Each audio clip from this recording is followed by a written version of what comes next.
Ha! Yeah, you got two choices, man. Take the blue or the red pill. Take the blue pill, stay your ass in the world and keep on eating microwave dinners. You wanna take the red pill? You can come out, wine and dine with me. It's a mouth, man, let's do it. I got a Kevlar mind with Teflon rhymes, antidote to venomous minds that decline the truth. Trapped in a box, stops locked, programmed to be spooked. I'm on some lynch mob shit, but the devil programmed to shoot. And got some steel at the tip of my boots just to regulate. We can get it all night and morning, just name the date. And don't hesitate, being a gangster ain't no good if your thoughts is featherweight. I don't care who got the best team, I'm here to drop the word and keep it moving like jet streams. And Luster Green got my niggas moving like dope fiends. You gotta see the picture, but it ain't made for flat screens. Lemur Park and Skid Row was where he's last seen. Survivalist with holy water filled in his canteen. The boogeyman's here to put an end to American dreams. I'm out of sight of extraterrestrial beings. Everything the Most High does, I hold it sacred. No stopping the son of Jacob, you still plugged in the matrix. Me, I took the red pill. Shook the snakes and the demons, keep it moving like a tracks on a treadmill. When I say I'm a Jew, I'm dead real. It's hard hats and flashlights on the hunt for Israel. We in the last days to see the killer be killed. But niggas is caught up with talking trucks and big wheels. Heavyweight Solomon jewels, I use knowledge to rule. Rejecting wisdom as an act of a fool. Christ is king, born to rule, let's take him to school. Open up the sword, baby, let it do what it do. Simple as that, Van Helsing the rap. I swing lefty when I'm holding the bat, righty when I'm holding a cat, man. On the highway to heaven, dipping out in the fast lane. I let my hair grow, OD'd on Rogaine. Spit the hot shit, taking shots of propane. SOJ created our own lane. Facing for a queen, got no time for a dumb thing. Nowadays to be heard, I gotta be rude and profane. Dumb down my knowledge, make me look like I'm some lame. It's a trip of niggas with chump change, be so vain. It's the principle of truth, IQAhmath his first name. Come on, everything the Most High does, I hold it sacred. No stopping the son of Jacob, you still plugged in the matrix. Me, I took the red pill. Shook the snakes and the demons, keep it moving like a tracks in a treadmill. When I say I'm a Jew, I'm dead real. It's hard hats and flashlights on the hunt for Israel. We in the last days to see the killer be killed. But niggas is caught up by talking trucks and big wheels. Yeah. Okay. So understand what I'm putting out there. Red pillars only, okay? You want to take the blue pill, microwave, popcorn your ass to death, go ahead. You know? I ain't got time for that, man. I'm too focused for that. The soldiers that I roll with is too focused for that. So if you want to get down, get your mind right, come and holler at me. You know? Because when Yahweh Shah comes back, it's a rap like a gypsy mummy. A lot of these heathens want to trip and act a fool. I thug it out for the Lord, I don't need no tattoos. We drop bombs with the Bible while you stand there baffled. Looking like you seen a ghost, I'm with the Lord of hosts. Still keep a hood, crack a yak, and we can take a toast. Cheers.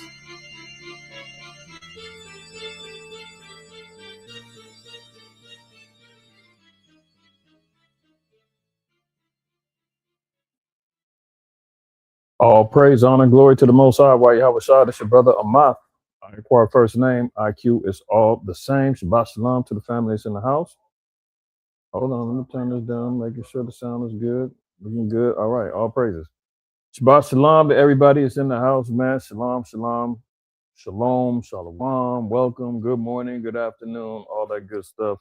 Peace and blessings, man. Peace and blessings to the 12 tribes scattered throughout the four corners of the earth. Prayerfully, everybody's doing well today as this broadcast is reaching you. Another transmission to destroy the system.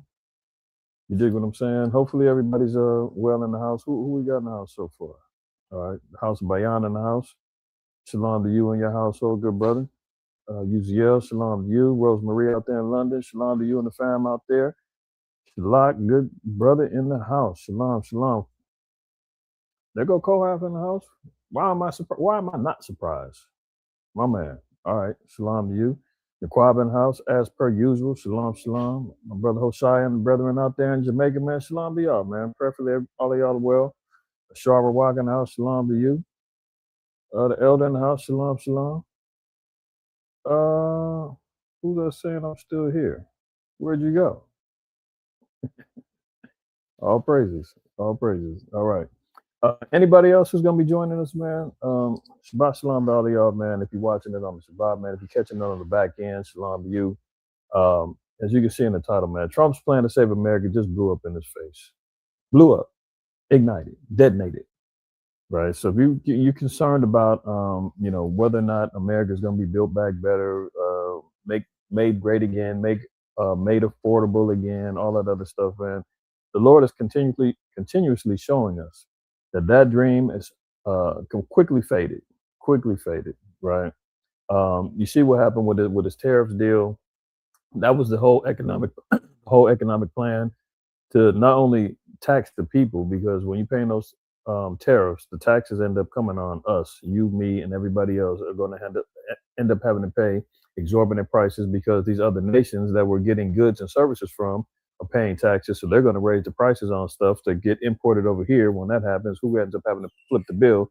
Yeah, you and me. Meanwhile, he's saying that's all going to help you. This all going to bring jobs back. It's going to help your pockets. I can't tell. Um, Supreme Court scrapped that. So now there's a whole nother divide going on within America as they're fighting over the economic policy that's going to be set up. You know, we see what happened with the Doge, with them going through supposedly draining the swamp, trying to save everybody money. That whole department got scrapped. You end up finding out a lot of them was on ketamine and all kind of drugs and everything else. Elon quit, so that was a failure. Inflation is still high. He parades himself running around talking about how gas is down. Well, listen, that gas is slowly but surely creeping back up. We had a good little run out here in California. We got probably the highest cost of gas in the country, if not top three for sure. There was a good run, maybe about, give or take, man, maybe about 3 weeks. That regular unleaded was under $4. I think the lowest I seen was like $3.89, something like that. It's all back up to $4.25, $4.59 for premium unleaded and all that. That's even going back up. That dream is now being fading away. And you know what? Come time, summertime travel, they're going to be boosting that up again too.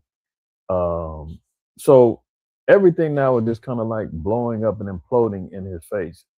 Meanwhile, with the primary elections coming up in the midterm elections coming up in November, it's not looking good for him right now. His approval rating is dropping. He's got multiple wars on his hands. It's not looking good. All praise to the Most High, right? Give me 1 second, y'all. Give me 1 second. Let me grab my water, and we're gonna get right into the business at hand.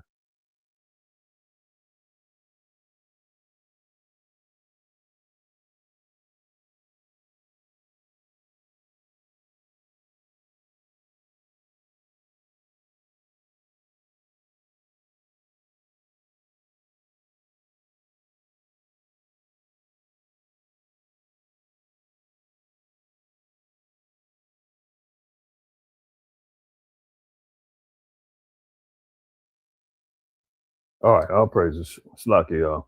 So let's get right into it. Let's get right into it. Why don't we? Why don't we? If you're blessed and you're feeling well today on this Shabbat, man, and the Lord woke you up, to give him opportunity to continually praise him, to keep his commandments, throw a 7 in the chat, man. Let me know y'all all right. All right.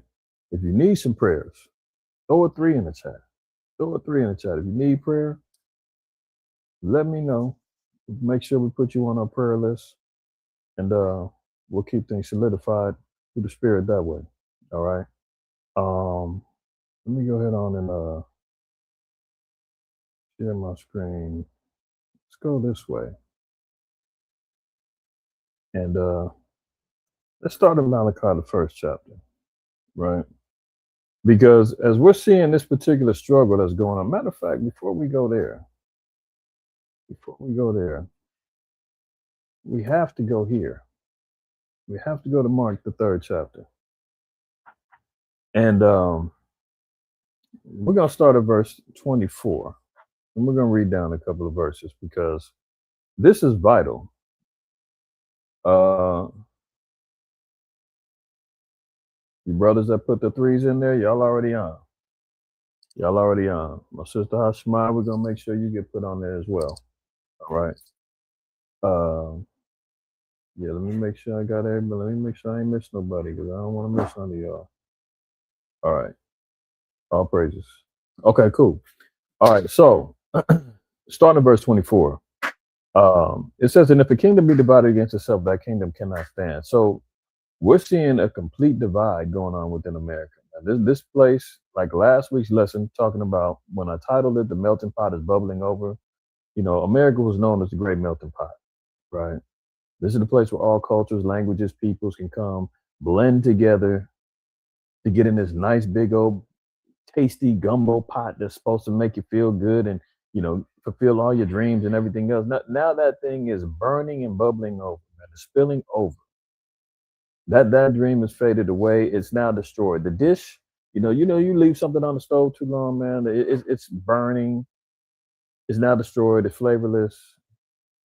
That's America now, man. The dream is now faded away. It's not happening. They're even talking about tourism is down tremendously. Let me see this real quick. Hold on.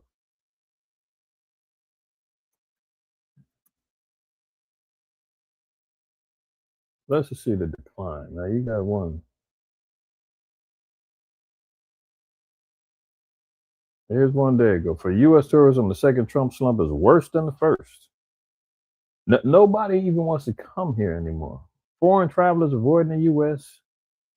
This used to be the place where everybody wanted to come to. Everybody wanted to visit. Everybody wanted to be a part of. Everybody was looking to have their dreams fulfilled. You wanted to go to Disneyland and Disney World. You wanted to go see, New York and L.A. and the fashion, and you wanted to see the culture. You wanted to be a part of what America had to offer. The beaches, Miami, L.A. Now everybody's like, that place is infested. We don't want no parts of it. We'll save our money. Why? Because it's being more apparent. You even see within the little MAGA hat cult, they're having a wide divide there. I got a video of the brothers. Edomite Sean Ryan used to be a heavy Trump supporter, ex-military, I believe he's ex-Navy SEAL. He got a YouTube channel, real big. He didn't completely flip and went ballistic on Trump. What's the name? The little Nick Fuentes. He was waving the Trump flag heavy. Extreme right-wing extremist. He didn't flip the script. He's cussing out Trump every chance that he's got. All of them are now turning on him. Candace Owens, she was riding the Trump wave for a while until she wasn't. Now she's riding against the whole system. So if the Lord said that the kingdom is divided against itself, let alone you got the divide between the blue and the red, the Republicans and the Democrats. Yeah, they're gang banging in the White House too. They worried about, Lil Tata and Lil Devil over here gang banging here. I understand. No. The bigger stage is the real gangs, the politicized gangs that's drawing the destruction of America. And it's clear. If it's divided against itself, that kingdom cannot stand. That's words from our Savior, our big brother, IQAhmath. If he said it, count it as good. Verse 25, and if a house be divided against itself, that house cannot stand. There are people divided about even literally the White House, with Trump adding on to his ballroom and everything else. There's people that ain't with that. He's saying, oh, it's privately funded. I'm not using any. Please. That dude has committed white collar crimes his whole career, thus having 6 bankrupt businesses, taking a little bit of money here and there. Remember, on his first term, he was talking about he knows how politicians work because he's donated and paid off a lot of politicians so that he can have his will be done. So you don't think he's still part of that same gang where he's accepting and taking in money to do things? Look what he did with Venezuela. He did that. I showed y'all a couple months ago. After he raided Venezuela, he took $500 million and sold some oil and then dumped it over in a private fund overseas. Where is that money at? There's people divided against that, mad about that. So as long as we see them nipping and biting at each other's heels, man, we're in good shape. We're in good shape. All right. Because all these things have to come to pass, man. If we want out of here, you want the end of this kingdom, you want the beginning of the kingdom under the rulership of Christ, we have to go through all of these things. And this place has to have a decided fall. And it's not no big burden for you or me to deal with. The Lord said, this is the burden that's coming to Esau. Yeah, let them have a divide and conquer moment. They've had plenty of those moments with us and still are enjoying a divide and conquer moment. Not only did it happen to the Native Americans over here in the States, it's happening between the Caribbean Americans and so-called Black Americans, foundational Black Americans. There's a divide there. He's licking his chops, loving that. With us being divided, there's divide amongst the Hispanic tribes. Salvadorians don't like Mexicans. Guatemalans don't like Mexicans. Puerto Ricans don't like Cubans. Cubans don't like. They love it. That's the ignorance. That's the destruction of our people, man. When the Lord said, "My people are destroyed for lack of knowledge," the nations prey on us not knowing and understanding who we are.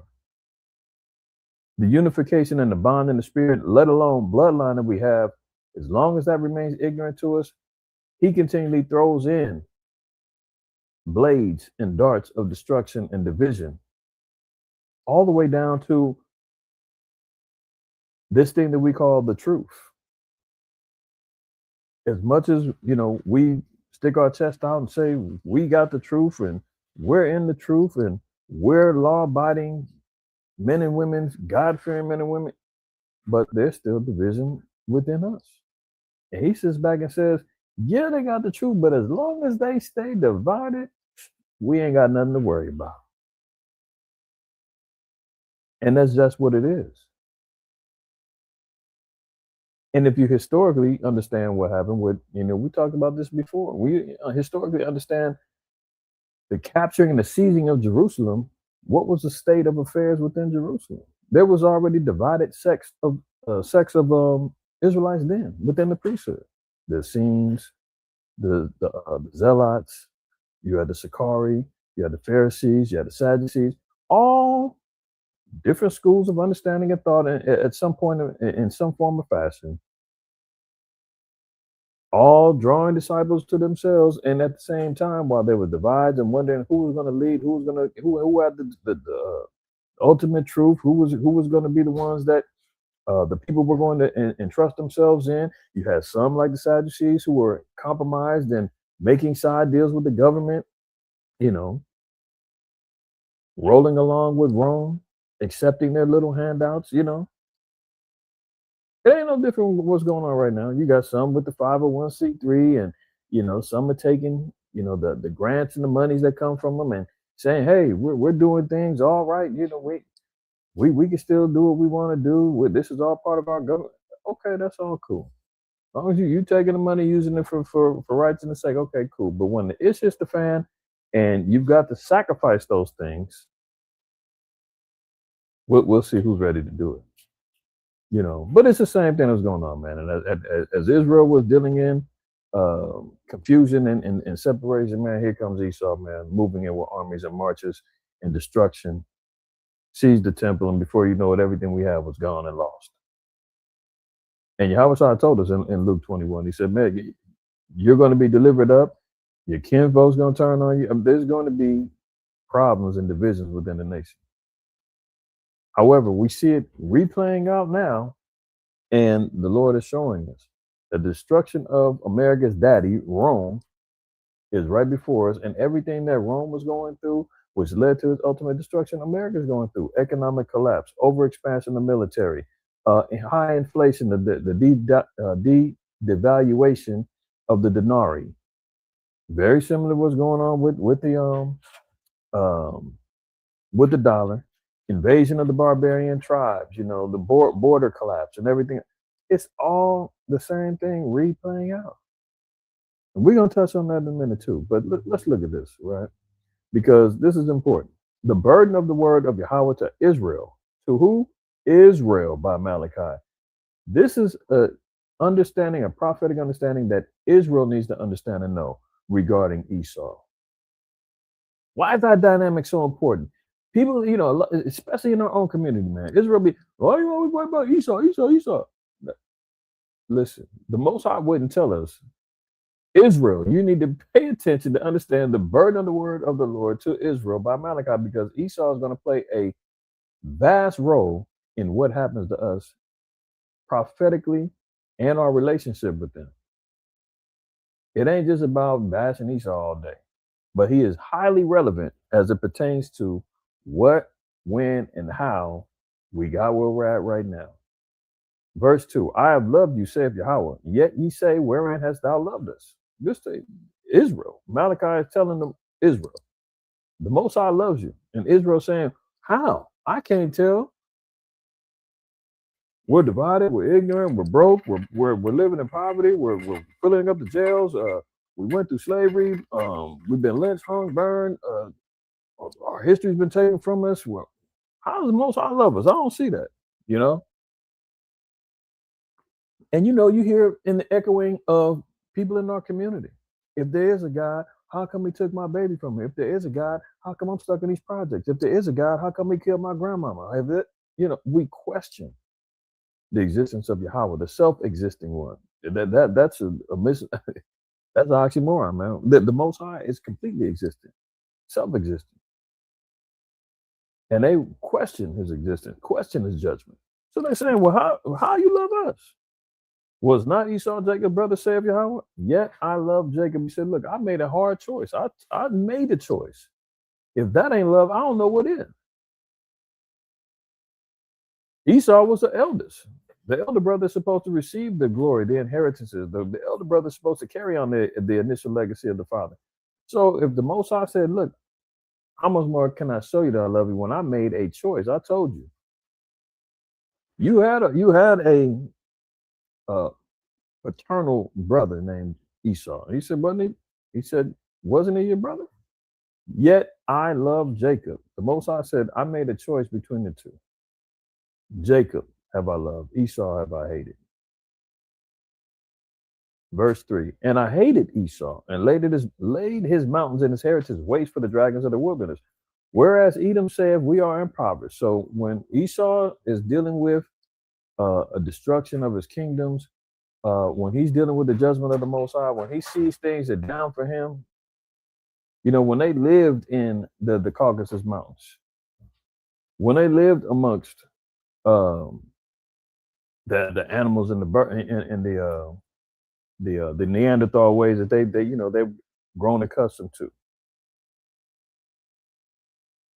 That was all from the Most High. Now he said, we're impoverished, but we will return and build the desolate places. So anytime they had a destruction of kingdoms, from Greece, then to Rome, when you see all of the other particular kingdoms getting played out, the seven horns, you know, from Rome, Great Britain, France, Germany, Russia, so forth and so on, constantly they say, well, this is just one end. We're just going to keep building. You know, this is why you look at America and the system as like a hydra.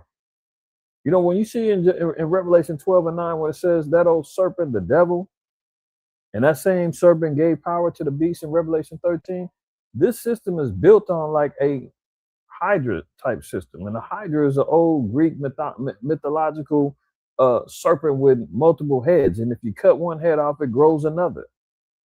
That's how Esau and the spirit of his legacy has been built upon. You cut one head off, man, he comes right back with a whole nother form of wickedness and idolatry and fornication and murder right after it. That's why when it's like, okay, you know what? Trump, you know, Agent Orange, man, he gets out of, if he makes it to 2028 in his legacy, he can't come back. But there's going to be another Hydra head that pops out that's going to be worse than him. Why can I say that? Because the trajectory of America is already going down. There is no other person that's going to be able to resurrect this thing and try to bring it back and say, okay, we're going to be. He already made the declaration he was going to make America great again. And he's failed at that and continuing to fail at that. There's not another Edomite head that's going to pop out and going to say, well, he couldn't do it. I'm going to do it. This man had already said he can do whatever he wants. He's exercising all executive orders and powers. He's, you know, continually made a number of different remarks against the children of Israel when it comes down to who he doesn't like, who he wants to continually oppress. You understand what I'm saying? So all of those things he's already made declarations for. So his desire is he's impoverished, but we're going to return and build a desolate places. So When you see what happened with Slow Biden, his economy was crashing, everything was all jacked up. The first couple years, it was, everything was great. Why? Because he was pumping that money. He got the stimulus going. Stimulus checks was coming. He was, the scams was jumping off. Man, the PPP stuff was jumping off. The EDD scam. Niggas was out here just losing their mind with inflated dollars in their pockets, man. Vacationing, renting cars, going on trips, buying drugs, doing everything, flipping the money. You couldn't tell them that it was bad times, and but see, wasn't paying their rent. The rent moratorium was going on, so stacking up that money. I mean, you talk about the Roaring 20s. Remember, I did a lesson regarding the reflection of the Roaring 20s back in 1919 down to like 1929, 1930. Remember that time? Everybody was out dancing and having a good old time and doing the jig, and technologies was coming out and just coming off of the 1919 Spanish flu, and same way we was coming off of the 2019 plague. You couldn't tell nobody nothing. I mean, people was investing in the war bonds and the stocks, and you see all of these charlatans jumping out on the internet, life coaching. People's making money being your life coach, telling you how to use your money. They knew you got that little stimulus money, and hey man, send me this money for my new course, because I'm gonna teach you how to invest in this crypto and these stocks. And oh man, it was all good. Everybody was loving it, because Esau constantly said, "We're gonna remember," and so Slow Biden said, "We're going to build back better." And what happened? The Most High crashed that whole thing down. The economy got to failing and struggling. Gas prices went up. At least in California, there was gas prices $7, $8. Empty shelves in the grocery stores. Remember all of that? That was hard times. People was recognizing and saying, "Damn, it's bad, it's bad." To the point to where they just sacrificed everything and said, "Vote Trump in. He's gonna save us, man. He said he's gonna drain the swamp. He's gonna get the Epstein files out. He's gonna turn this thing back around, and he's a private interest, and he's showing how wicked, crooked Joe is, and vote him in. He's gonna save us."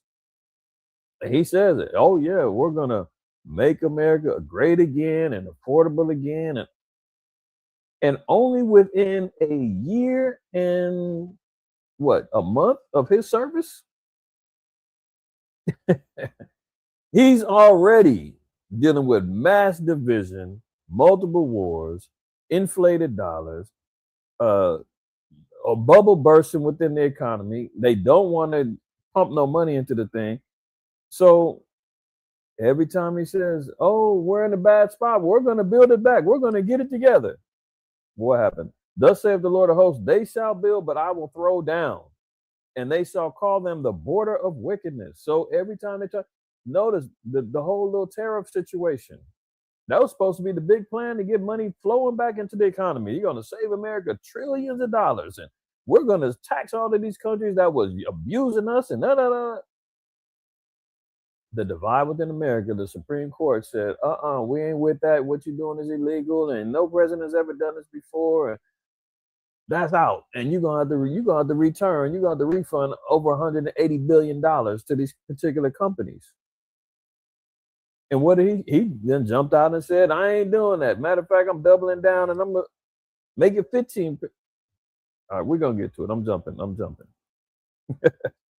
But everything that he attempts to do, remember he said, "Oh, we've got the border peace." He just dumped $10 billion into that with NATO countries and everybody else, talking about the border peace. Meanwhile, he's talking about doing calculated strikes on Iran. Where's the peace at? Oh, okay. Is the peace going on over there with Ukraine and Russia yet? Are we still waiting on that? Oh, okay. The Most High is throwing down every little idea that he comes with. Complete failures, man. The Lord said he's going to throw it down. "And they shall call them the border of wickedness." You know what a border is? The border is the beginning and the end of a landmass, right? So if you're just looking at when the Most High defines wickedness, he says everything begins and starts with Esau. You want to know about wickedness?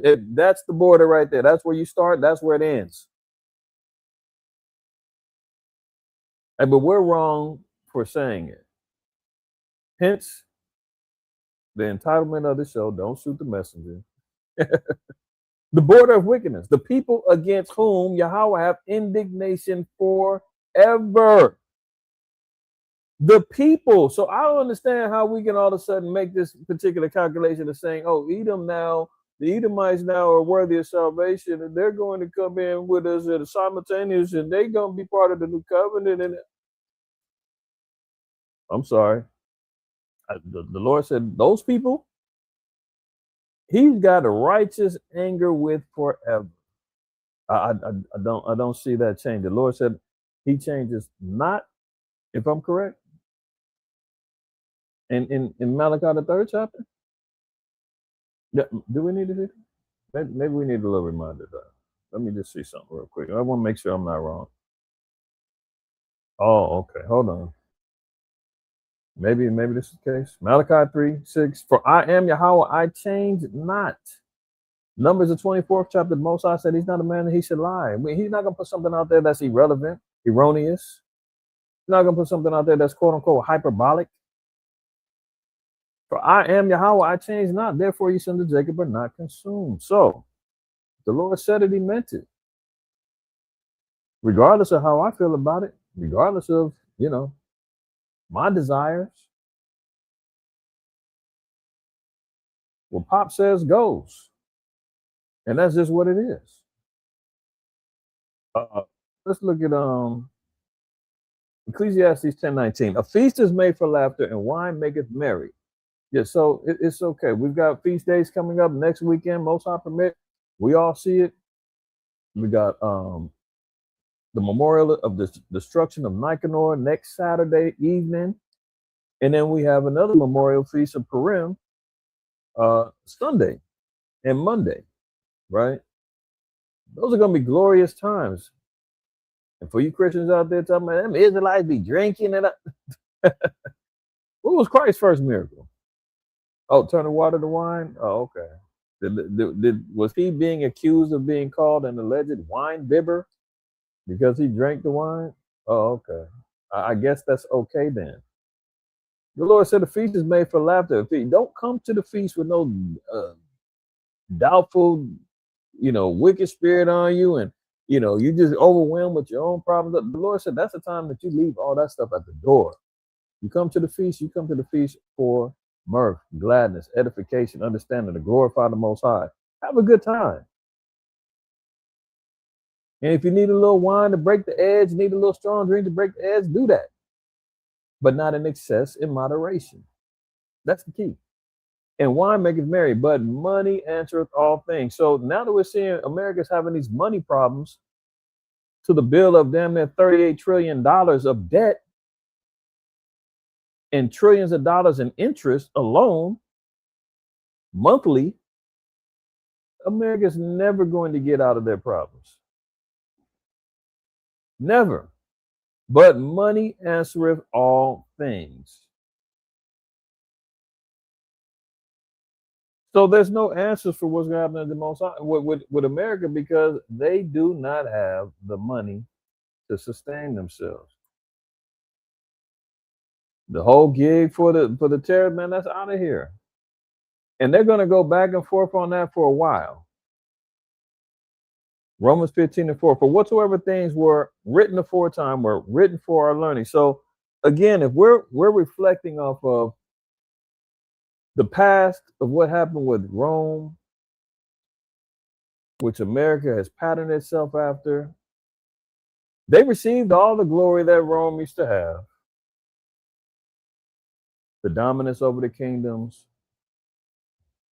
the tributes that they received, the slaves, everything else, the vast construction of buildings and monuments, agriculture, they received it all. So America's received vast glory in all of that. And like we brought out before, the 250-year anniversary of the so-called birthing of this nation will commence this summer, July 1776 to July 2026 is 250 years. By all estimations, most kingdoms have a 250-year run and then it's over with. So the downhill slope and trajectory of America is evident. So the things that were written aforetime were written for our learning. So we take note, we understand what happened to things in the past. Now we're seeing it reflected on America right now. It ain't looking good. But whatsoever things were written aforetime were written for our learning, that we, through patience and comfort of the scriptures, might have hope. That's where our faith is supposed to be in, within these scriptures, understanding and knowing patiently, though. That's why we can't jump out the window and be like, man, it's over tomorrow. It's over this weekend. You know, we've gone on the jag trying to figure out when is this bombing going to happen with Iran. You know, they keep kicking the can down the road. So at this point, we don't know. I'm gonna play play a video, look at a couple articles. You know, now Agent Orange has put out some deadlines, but you know, his words change like the wind. So we don't know if he's even gonna stick to that. You know, he loves a good taco. So we gotta just, you know, patiently wait and endure for the judgment to happen. Let's look at Sirach 30 and verse 4. Though his father died, yet he is though he were not dead. So looking at this in the spirit, you know, obviously this is the glory of a man who has a progeny underneath of him. He's got sons that carry on his name, his legacy. You know, his spirit carries on through his children, right? Look at it from the same perspective. The same principle applies when you're dealing with kingdoms, when you're dealing with, you know, when you hear the scriptures speak about the daughter of Babylon, speaking about America, right? This is what the same principle should be understood. So, though his father died, well, who is America's father? Oh, Rome. Yet he is as though he were not dead. Why? Because America has taken on the attributes and the spirit of Rome, the spirit of Sodom, the spirit of Egypt. You dig what I'm saying? Like, these are all that America, that's why this place is a land of bastardization, because it's got multiple daddies. You know, I know they say, well, bastard means you don't know who your father is. No, just look at it in the spirit. This is a offspring of harlotry. And that ain't the true definition of a bastard, right? When you're really looking at it through the scriptural lens. It ain't somebody who don't know who their daddy is. All right. America, that's why I said this is the mother of harlots, man, because it's got multiple daddies. Multiple daddies. And they're all gone, but they all live through America. Yet he is though he were not dead, for he hath left one behind that is like himself. So if America is just like Rome, just like Egypt, just like Sodom, what was the end result of all those kingdoms? Yeah, you guessed it. They all been destroyed. They all been destroyed. Psalms 2, verse 1. Why do the heathen rage and the people imagine a vain thing? You see them raging online, raging through interviews, and all of them are now divided. All of them are tripping. All of them are raging. They're raging in Minnesota. They're raging in LA. They're raging all throughout the country against ICE, you know, all this other stuff. Like, this is what's going down. And the people are imagining the vain thing. Why? Because they're trusting in oppression, trusting in America, trusting in the presidency, trusting in propaganda, trusting in bots and AI to lead them and guide them. And help. This is really what's going down. Verse 2, the kings of the earth set themselves and the rulers take counsel together. Yeah, they've had multiple councils. The Davos meetings, Bilderberg meetings, these peace, so-called peace board council meetings. They're having all kind of secret and evil councils. And the Lord said they're taking counsel together, all for what? To go against what the Most High has already established. Thinking they're going to extend their kingdoms, having secret pacts and covenant agreements with each other, how they continually destroy, you know, the Lord's people, imposing even more death and destruction and oppression upon them. How they can sit back and have these particular meetings, man, covering up PDF files, you know, exposing demonic cannibal demons, man, that's running the damn earth and running the banking system and running whole kingdoms with flattering titles like prince and president and executive before their names, getting found out that they've, been putting their hand in the cookie jar, the proverbial cookie jar. You understand what I'm saying? They're taking all of these particular counsels against Yahweh and against his anointed. Lest anybody think that this particular system is built up to save and help and, lift up and exalt the Lord's people, blacks, Native Americans, and Hispanics.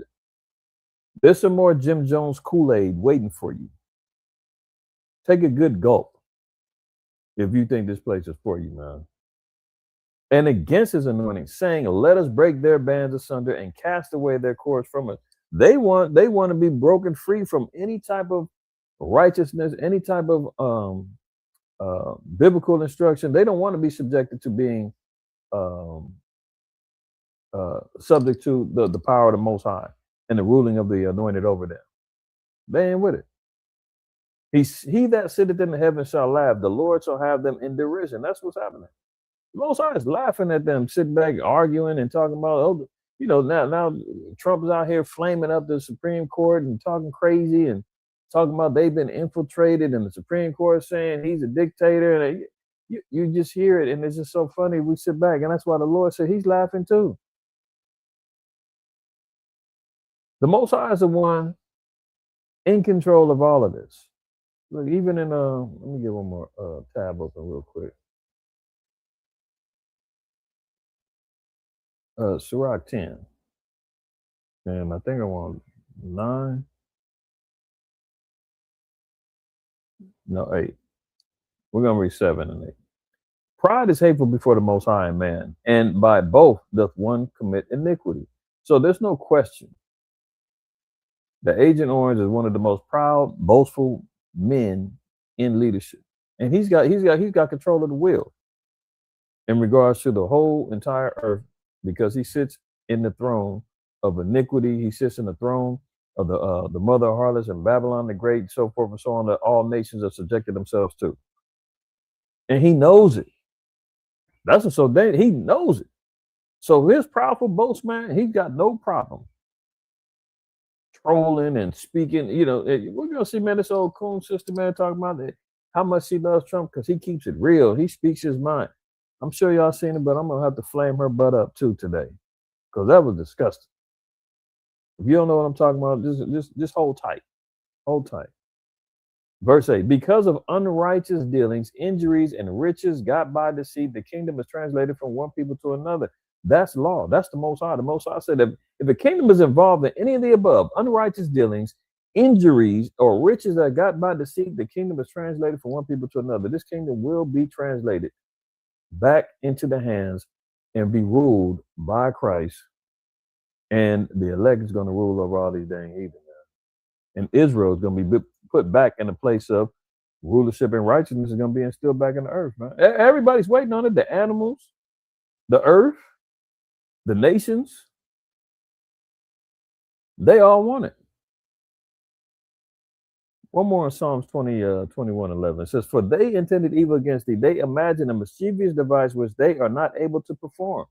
Yeah, so he's trying to siphon off money and do pump and dump schemes with crypto. And I showed y'all how much money, man, the Trump family alone has made damn near $1 billion since he's been in office. That's a year and a month, 13 months. He didn't cash in and still got some more money to go. Insider trade, all kind of white collar crimes going on, man. Mischievous devices going on, man. All this stuff, lying about the drug wars, the reason why we need to get Venezuela, we need to go. The tariffs that he's putting on China and Canada, he said that's because of drugs. Knowing that that's a goddamn lie, man. But this is what he does, which they're not able to perform. So, Here comes the Supreme Court says, you can't do that. No, we're going to stand in the way. That's out of here. You're telling Iran that they can't have access to nuclear power, advanced technology, so forth and so on, man, because they're fearful that they're gonna make a bomb. They probably will make a bomb, and they probably already got them because they're saying, look, we ain't gonna get duped, and we ain't gonna get false flagged and get drug into something that we've seen you do to multiple nations before us. Yeah, we're gonna make sure that we're secure. You telling them they can't have nothing. The small hat GMO community squatting and occupying our land, they can have it all, and they taking direction from America, taking direction from them. They get all the cards. They got the aces, the kings, the queens, the jacks. You're gonna give Iran, like, man, you got a 10 of diamonds and a couple spades, and that's about it. Do you think they're gonna take that? No. But the Lord said everything they keep putting out there, man, they're not going to be able to perform. Oh, we settle on this peace deal or else. Iran's already been telling them no. But we're going to see. Sometimes they end up buckling. There's some backdoor deals jumping off, man. They line the pockets of some of these politicians. But ultimately, they want regime change. And they've been told, like, we may acquiesce to the nuclear power deal. We might have to, make a little adjustments there. But we're not doing a regime change. And if that's your red line, you might as well start arming up. That's why America's been over there setting up shop, because they've already gotten the feedback from Iran saying we're not doing the regime change like you do everybody else. We might be open to talking about some of these other demands that you're making, but other than that, Let's see where we at, y'all. So Trump discussed a timeline for Iran strikes, including as soon as this weekend, but no decision yet. That would have been this particular weekend right now. That obviously hasn't happened as of yet. We would have expected it last night or, today, because we know historically Agent Orange loves to do some bombings and doing some secretive strikes on the Sabbath. So that ain't happened, right? But they said no decision as of yet. I've seen him talk about 10 days, 15 days. I've seen reports saying he's going to give them till after Ramadan, which would be the end of March. We don't know. I mean, that's part of the confusion. That's part of the propaganda. That's part of, the misinformation that gets thrown out there, because you don't want your enemy knowing every damn thing. Oh yeah, we're going to bomb them on February 28th. Of course, they're going to get prepared and get known. So you throw out all kind of damn numbers. 10 days, 2 days, We don't know. Esau's he's a born liar, according to Psalm 58. As soon as he be estranged from the womb, he comes out speaking lies. So let's take it with a grain of salt. We don't know. Most High willing that it happens, because that only leads us closer to knowing that the prophecies and the judgments of the Most High are true, and the coming glory of Hamashiach Yahushua and the elect and the children of Israel is soon to come. Washington, top national security officials have told President Trump the military is ready for potential strikes on Iran as soon as Saturday, but the timeline for any action is likely to extend beyond this weekend. Sources familiar with the discussions told the CBS News. So they're telling them, Mr. President, we'll be ready this weekend if you want to hit the button. And he's saying, hold on, I'm trying to get these tariff situations taken care of. I got other problems jumping off right now. I'm trying to get ICE up out of these particular and withdraw the National Guard, because they breathing down my neck about this. I got midterms coming up. I ain't trying to look bad. I want to make sure we don't lose the House. So I don't want to push a panic button on the war just yet, because he knows a lot of people ain't riding with him on this war thing. So in the interest of his pride and arrogancy and him wanting to be glorified and want to still maintain power within the House, he's going to have to bend a little bit. So notice we're dealing with time now.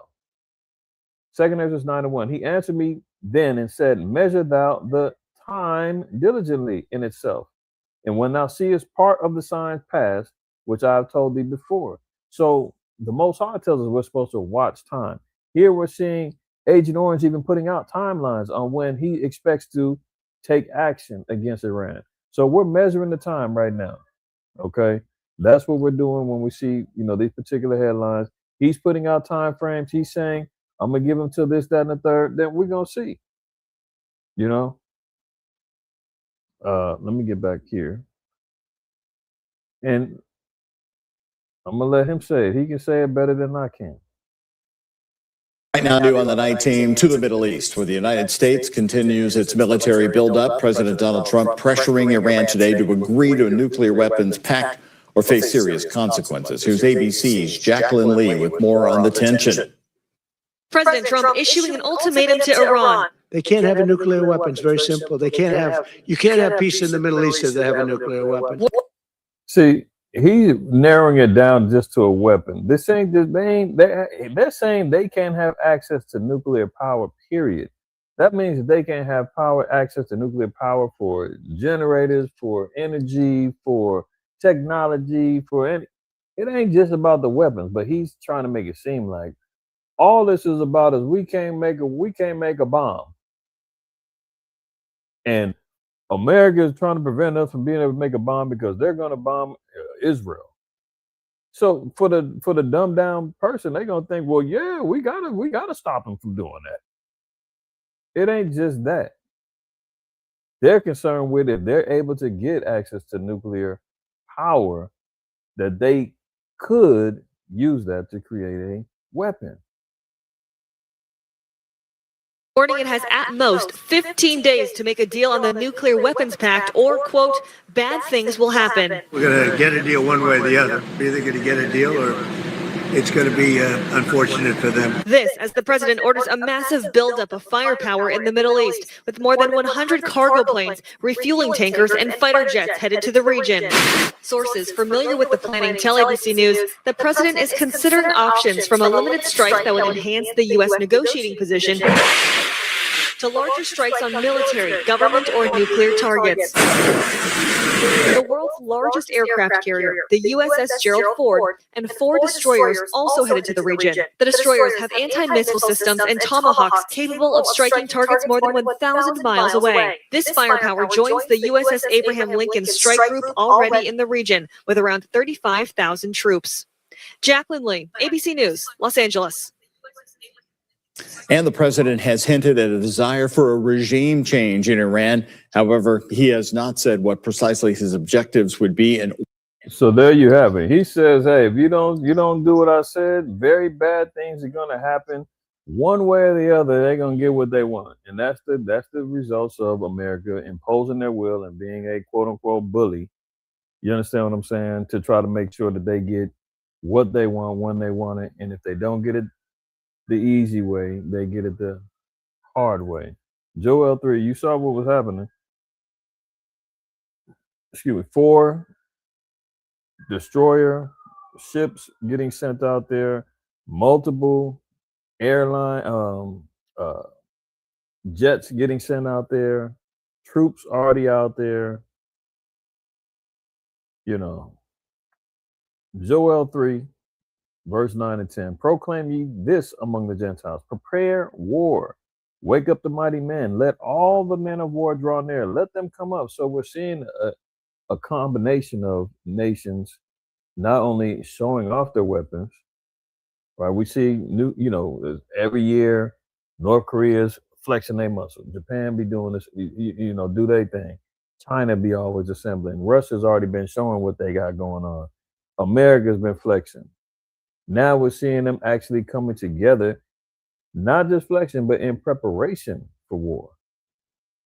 Let all the men of war draw near. Let them come up. Beat your plowshares and the swords and your pruning hooks and the spears. Let the weak say, I am strong. Assemble yourselves and come, all ye heathen. And you say, all of Israel. Israel ain't supposed to be gathered. Hey, we got to go to war. The country's at stake. You sit your black butt down. Let the heathen rage. Let the heathen go at it. Let the heathen destroy themselves and cannibalize themselves. You sit your butt on the sideline and fear the Most High and keep the commandments and watch the show and pray that you're the elect, that you get delivered up out of here when the ish hits the fan. and gather yourselves together round about thither, because thy mighty ones to come down, O Yahweh. So we're seeing all this taking place, man. Prophetically, this is right on time. Right now, new on U.S. gathers the most air power in the Mideast since the 2003 Iraq invasion. Remember that. The invasion in Iraq, you had Desert Storm. You know, America is no strangers to the territory, no strangers to going over there and getting busy. They're gathering together. They're preparing for war. So why are we not surprised? Because the Bible told us this is what's going to end up happening. The Valley of Jehoshaphat, the ultimate judgment, World War III, all these things are getting ready to go down. Revelation 16 talking about the Euphrates drying up so the kings of the east can march forward, you know, and prepare for war. This is all happening. U.S. gathers the most air power in the Mideast since 2003 Iraq invasion. The U.S. is ready to strike Iran, but President Trump hasn't yet decided to do so. Yeah, you know, he's crunching on a taco right now. He's got a number of things to consider before he goes ahead and does what he said he wants to do. So we're going to see. They just said 15 days. That's 2 weeks from now. Could be sooner. Could be later. One thing for sure, two things for certain, man.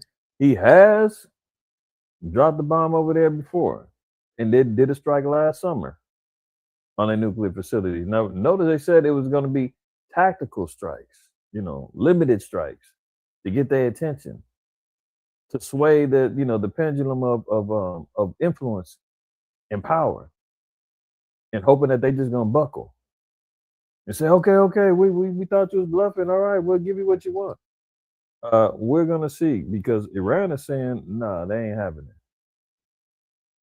And if you leave it to Russia, China, and the affiliated nations with Iran, they're sitting back saying, we're not with what America's doing either. Bomb on the little homie, and we're gonna see what happens. See what happens.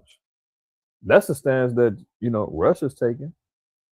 China's already, you know, expressed their displeasure. This could be the match that lights the candle.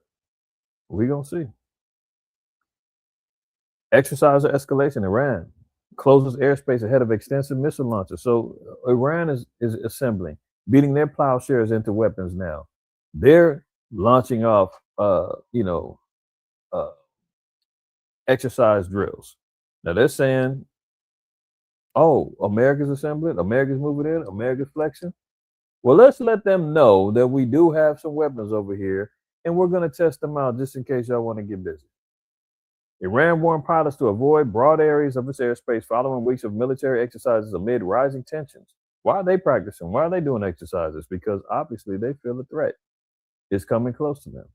As the U.S. imposed sanctions over the violent suppression of protests in Tehran, reported its foreign minister spoke with his Saudi counterpart about development. So yeah, they tried to do it the political way. You feel me? Let's go ahead and get some insurgency going on. Let's get some seditious behavior going on over there. Let's fund and let's do the political motivations to get the protests and all that jumping off.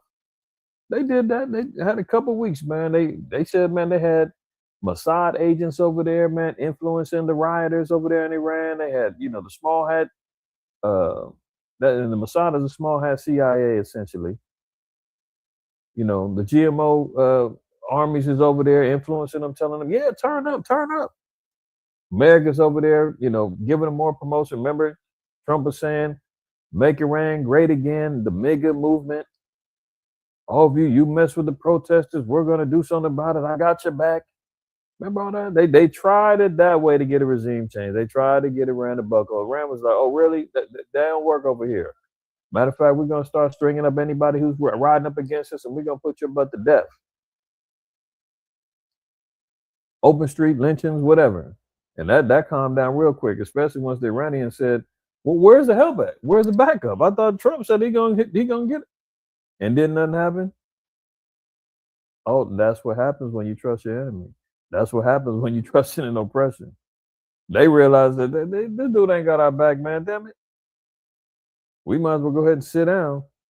But something's getting ready to happen to us. So Iran's getting ready, right? Yeah, that's right. Same thing in Libya, absolutely. People don't get they don't get it, man, until it's too late. Now check this out. White House wants to reprieve in spy powers fight that is splitting the GOP. There's another divide. What is this about? You got uh, uh, Stephen Miller, who's another mouthpiece of the White House, who's a dog whisperer, who's in Trump's ear, helping to influence him. He says that he wants to open up new surveillance authorities, warrantless surveillance, spying on foreign nations and peoples. Now, why is this important? Because, of course, they're going to always say, oh, well, it's about these foreign nations with a lot of people. We got to make sure that we're monitoring, have warrantless wiretaps and everything else on them. How long before that turns domestic, the same way that they did with the ICE? Okay, here we go. Stephen Miller, the influential senior White House domestic policy advisor, is a leading advocate within the administration for extending the program that lets the government collect the data of non-citizens abroad without a warrant. So they're saying, we ain't doing it to citizens. Y'all can calm down. Meanwhile, we know Palantir and all these other, big tech organizations is gathering and collecting information all day. Every time that you got an app or you get it, you got phones that's already pre-installed with all these damn apps on there. Remember, a lot of these apps that you download, they may tell you that you got to accept the agreements and all this other stuff. And ain't nobody trying to read 1,000-word document about what you're giving access to. But they already got pre-installed apps all on your phone, probably like 20, 30 of them. And then you sit back saying, okay, no problem. I'm going to turn off a microphone, turn off this, turn off that. And then as soon as you get to talking about something, you got an ad popping up on your YouTube, ad popping up on your internet searches and all. You say, damn, I was just talking about that. How the hell they know? Because they're already spying, listening. Bots is already data collecting.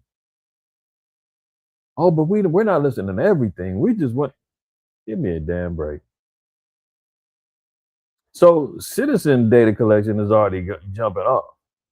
It's just whatever they decide to use, what they don't want to use. That's why, police got to get warrants to seize your phone records and your text messages and everything else. Because it's already being collected. All they need to do is just make sure that they got access to grab it.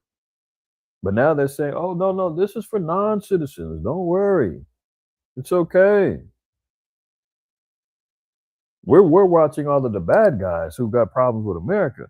Well, how many times have they been pushing about the domestic so-called terrorists here? How many times have they been talking about how there's enemies within? Even Trump said that. There's an enemy within. He was talking about, he's talking about the swamp. He's talking about the Democrats over there. Okay. As much as they keep shape-shifting the language regarding who's for, who's with, and who's not, that's why they got the NSPM7 and everything else. Because it's only a matter of time before they say, oh, you're anti-US, you're anti-whatever. And now we got to watch you too. So if they get this opened up and extended, know that it's going to turn onto us too. That's how they're going to create the police state. They already got the cameras, they got the mics, they got it all over the place. I shared a story with y'all last week. I've been in parking lots, been in restaurants. They popping in. Is everything okay? We're watching. Blah, blah, blah. And I'm like, what the hell? Cameras, microphones in every place. Continuing on. So the data collection of non-citizens abroad without warrant, according to two of the five people. One of the people said that Miller sees the spying statute under Section 702 of the Foreign Intelligence Surveillance Act, or FISA, as critical to a variety of homeland security admissions. And this is where they had to open up the door from 9/11, the Patriot Act, and all that other stuff. And believe whatever you want to believe, but there's plenty of conspiracy regarding who was behind 9/11. What was the objective after that? All we got to deal with what the fallout is. The fallout is the Patriot Act and all of the Homeland Security and TSA and everything else comes from that, and monitoring and NSA, enhancing their capabilities of monitoring and recording and everything else. The deed is done. Now you guys got to deal with it. Same thing with the 2019 plague that ran rampant for 3 years, changed everybody's lives. Said, oh, it's a new normal. People running around here, super spreaders with pokes in their arms and wondering why they're getting heart issues and all kind of problems and being unalive suddenly, as they called it. And now the damage is done. They move on to the next thing.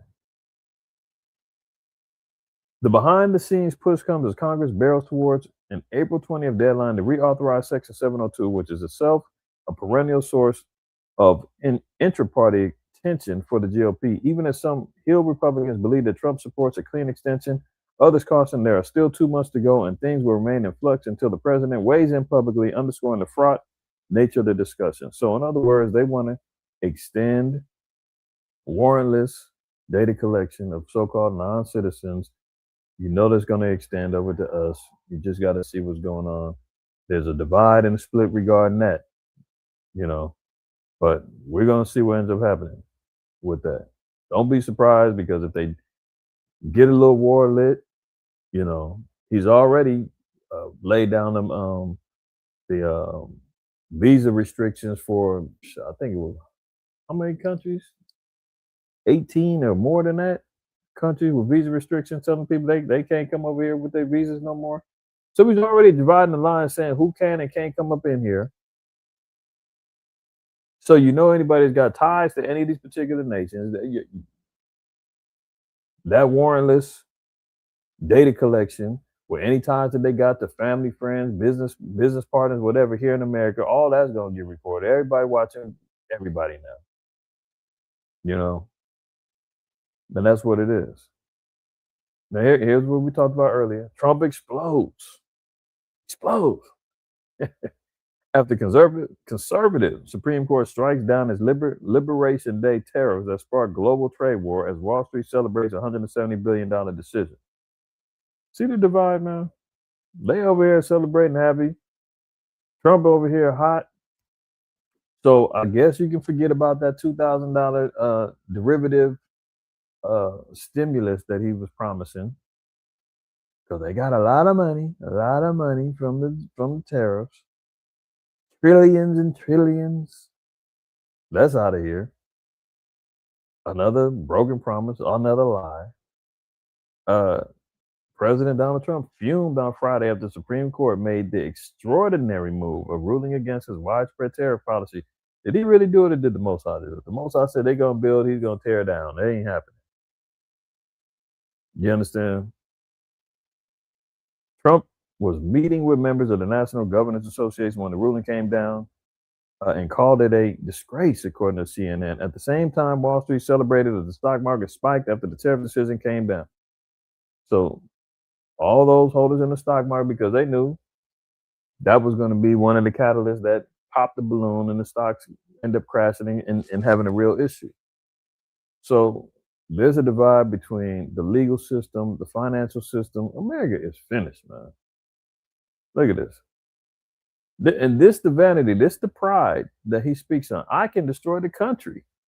Trump's rant after the Supreme Court strikes down his key policy. See the pride? See, this is the day. This is why America is going to be finished, because he's sitting in the White House saying, "Oh, I can do what I want to do." In this particular article, he said, "I can do what I want. I can do anything I want." Remember, he already said, "Ain't nothing that can stop him except himself." Here's a quote from what he said. Speaking about the Supreme Court justice, "They're just fools and lapdogs for the rhinos, Republican in name only, and radical left Democrats, and not that this should have anything to do with it. Very unpatriotic and disloyal to the Constitution," he wrote on Truth Social. "It is my opinion that the court has been swayed by foreign interests and a political movement that is far smaller than people would think, but obnoxious, ignorant, and loud." Two of the justices who voted against the president, Neil Gorsuch and Amy Coney Barrett were appointed by him. In a press conference, he spoke of his claimed powers as president. I can destroy the trade. I can destroy the country, Trump said. Look at this dude, man. I can destroy the trade. I can destroy the country. Keep that in mind. Because if he don't get his way like a spoiled brat, man, he just destroys the whole game. So this may give him more incentive to say, but you know what? The hell with it, man. Bombs away. Let's get it cracking. If I can't get what I want, if my plan ain't gonna work, if it's constant opposition of every little plan and plot that I got, then forget it. Throw the baby out with the bathwater, man. Let's get it going. So he said, I can destroy the country. Trump said, I'm allowed to impose a foreign destroying embargo. I can embargo. I can do anything I want, but I can't charge $1. In a bizarre explanation, Trump said he was very modest in my ask of other countries. I didn't want to do anything that would affect the decision of the court. He said, I wanted to be a good boy. This dude said he didn't want to do anything that would affect the decision of the court. He was very modest. Didn't he say 100% tariffs was going to come down on anybody in NATO that supported, that went against him with Greenland? Didn't he say he was going to hit China with 100% tariffs and all that? Didn't he tell Canada, I'm going to light you up with tariffs too. You might become the 52nd country. We're going to take over. Huh? What's he talking about? Modest. All right. Let's go. So what did he do? He doubled down and said, okay, well, you struck down the tariffs. He came back and said, okay, well, I'm putting 10% tariffs on everybody. You know, he pulled Alonzo from Training Day. I'm putting cases on all you mother. Remember that? Pelican Bay shoe program. I'm putting cases on all you mother. Remember that? So he doubled after they struck down the first tariff deal. He said, okay, well, I'm putting 10% tariffs on everybody. They struck that down. He doubled back and said, well, forget 10, 15 then. So this is how we see it. It's going to be a political theater. It's going to be a whole bunch of madness. We're going to see how long it's. You know, you got companies sitting back saying, hey, you owe us $185 billion. Where's our money at? And he's going to say, I can do whatever I want. Good luck, I'm trying to collect. That money's spent. So he's already, within 24 hours, he done went from he said, well, okay, well, I'm going to do 10%. They didn't shut that down. Now he said today, 15%. So he's just constantly kicking and moving the goalposts, man. President Trump on Saturday said he would increase global tariffs to 15% from 10% one day after the Supreme Court struck down his, quote, reciprocal tariffs. The new tariffs will be effective immediately, Trump said in a Truth Social post. The Supreme Court, they're going to shoot that down. There's going to be a bunch of drama, man. But I love it because this is only showing more of the division of America, more of the eventual problems that this place is going to incur when it comes down to the successes of this place. Not happening. Now, this is an X post from a cat named Kim.com. He was an old tech head. I think he had created a technology about what was it called? Mega Upload, where a lot of piracy was going on back in the early 2000s. He ended up catching a little case, but he got off. But anyway, he's close in the tech sector, man, and he knows a lot of these hackers and all of that. He got word that Palantir, the surveillance arm of America, got hacked. And he made this particular post on X. Look, been viewed 9 million times as of February 15th. Palantir was allegedly hacked, so he's saying allegedly, he's trying to keep it legal. An AI agent was used to gain super user access, and here's what the hackers allegedly found. Peter Thiel and Alex Karp commit mass surveillance of world leaders and titans of the industry on a massive scale. Sounds familiar? Peter Thiel was rubbing elbows with Epstein. Peter Thiel, known sodomite, one of the co-founders of Palantir, the surveillance arm of America, the AI surveillance arm, right? This is the same cat, man, that when he got asked should humans live, and he paused for a long time. Remember I played that interview? And he's supposedly a Christian, man. Good Lord. These are the ones who's running the show. So they are allegedly committing mass surveillance of world leaders and titans of the industry on a massive scale. So they're collecting all this information, collecting all this data for blackmailing purposes. They have thousands of hours of transcribed and searchable conversations with Donald Trump, J.D. Vance, and Elon Musk. They backdoored the devices, cars, and jets of world leaders and accumulated the biggest archive of blackmail material. And this is important too, because I got an article I'm going to show y'all in a little bit. How and why they use these particular technologies and who these individuals are that's running this stuff, man, is diabolical. Palantir is creating nuclear and bioweapon capabilities for Ukraine and is working closely with the CIA to defeat Russia. They believe they are 1 year away. They plan to achieve this by keeping Russia busy with meaningless peace negotiations. Palantir is responsible for the majority of Palestinian deaths in Gaza. They have developed the AI targeting for Israel. Palantir is an arm of the CIA, and all data from international clients is copied into a CIA spy cloud. Palantir has become the most dangerous company in the world. If you work there, you have the right to know that this is what Palantir AI is used for without your knowledge. The Palantir data the hackers allegedly gathered will be given to Russia and or China. I was chosen as a trusted partner for this publication. I'm not involved in the Palantir hack, and I don't know who the hackers I don't know the hackers, but I do know that the hack happened. Good Lord, say that 3 times.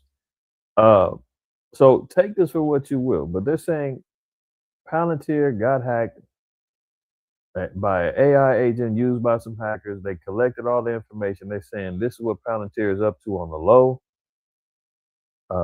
High level espionage, high level blackmail that they're going to use to force wars with nations, do regime changes, all that stuff, man.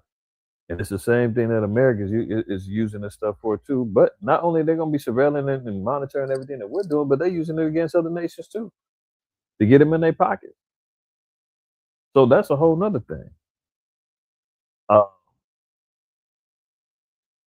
I'm only going to lightly touch on the Epstein stuff. I'm sure people are kind of nauseated with what's going on with this situation, but it is pretty revealing, man, that the type of demonic forces, when you that old acronym of America, the USA under Satan's authority, holds true even more. Like I made reference to earlier, Revelation 13 says that Satan is going to give power unto the beast, right?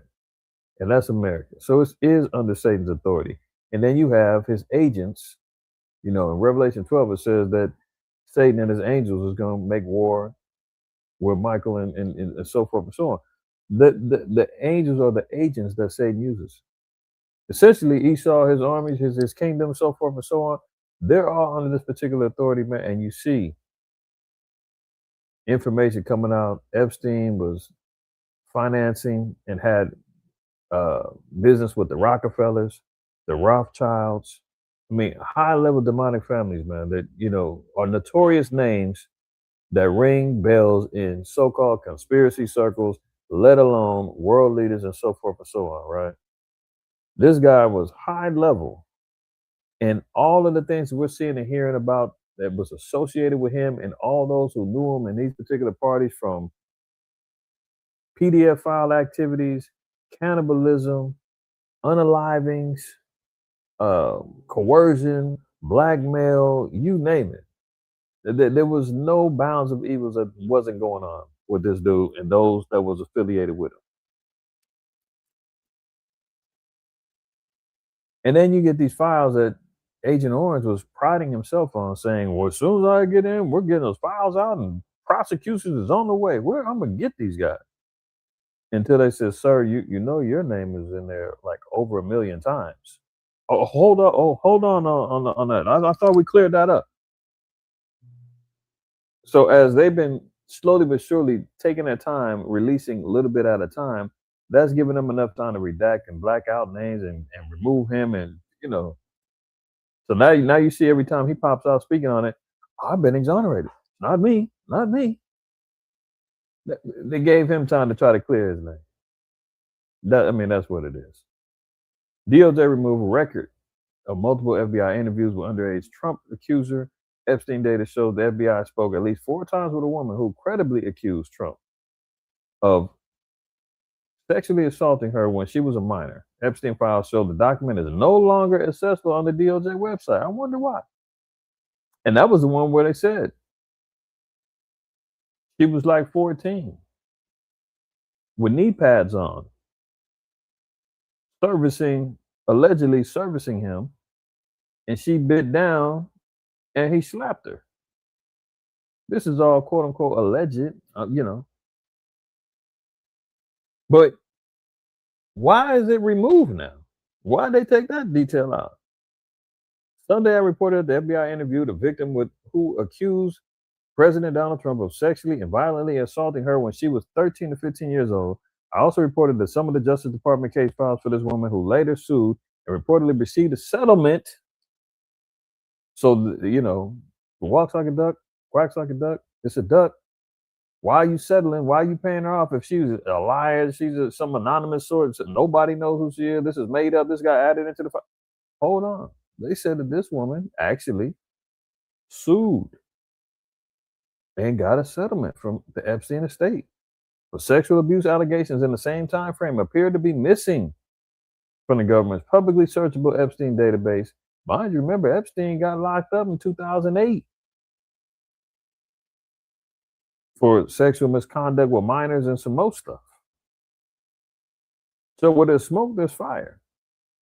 And now you got a female man who came out and sued, won a settlement, and saying, so that means her information clearly was credible enough to where they said, man, pay her off so she don't say nothing else, man. Get her out of our hairs. And now they got 4 interviews with the FBI with her that involve Agent Orange's name, and they said, get rid of that. And he's running around, I didn't do it. I didn't do it. I've been exonerated. I'm clean. I'm the one that snitched on him. Now, in the criminal underworld, man, a snitch is somebody who 9 times out of 10, not all the time, because there's a balance between a civilian and a person who's actually involved in crime. If a civilian tells on you that they're not a criminal, they can't snitch on you. They're doing what they're supposed to do. They're reporting a crime. They got robbed. Something happened. Okay, cool. If you're the one involved with a co-defendant, co-conspirator, and you get caught and you say, hey, the bodies are buried over there. He's got the key. He did it all. Get him. You essentially are a snitch, but that doesn't mean that you didn't have your hands in the cookie jar too. Agent Orange is running around saying, I'm the one that cut him off. I'm the one that told everybody. Everybody knew what was going on with that. I don't know what. Cutting your nose off to spite your face. And he's glorifying, saying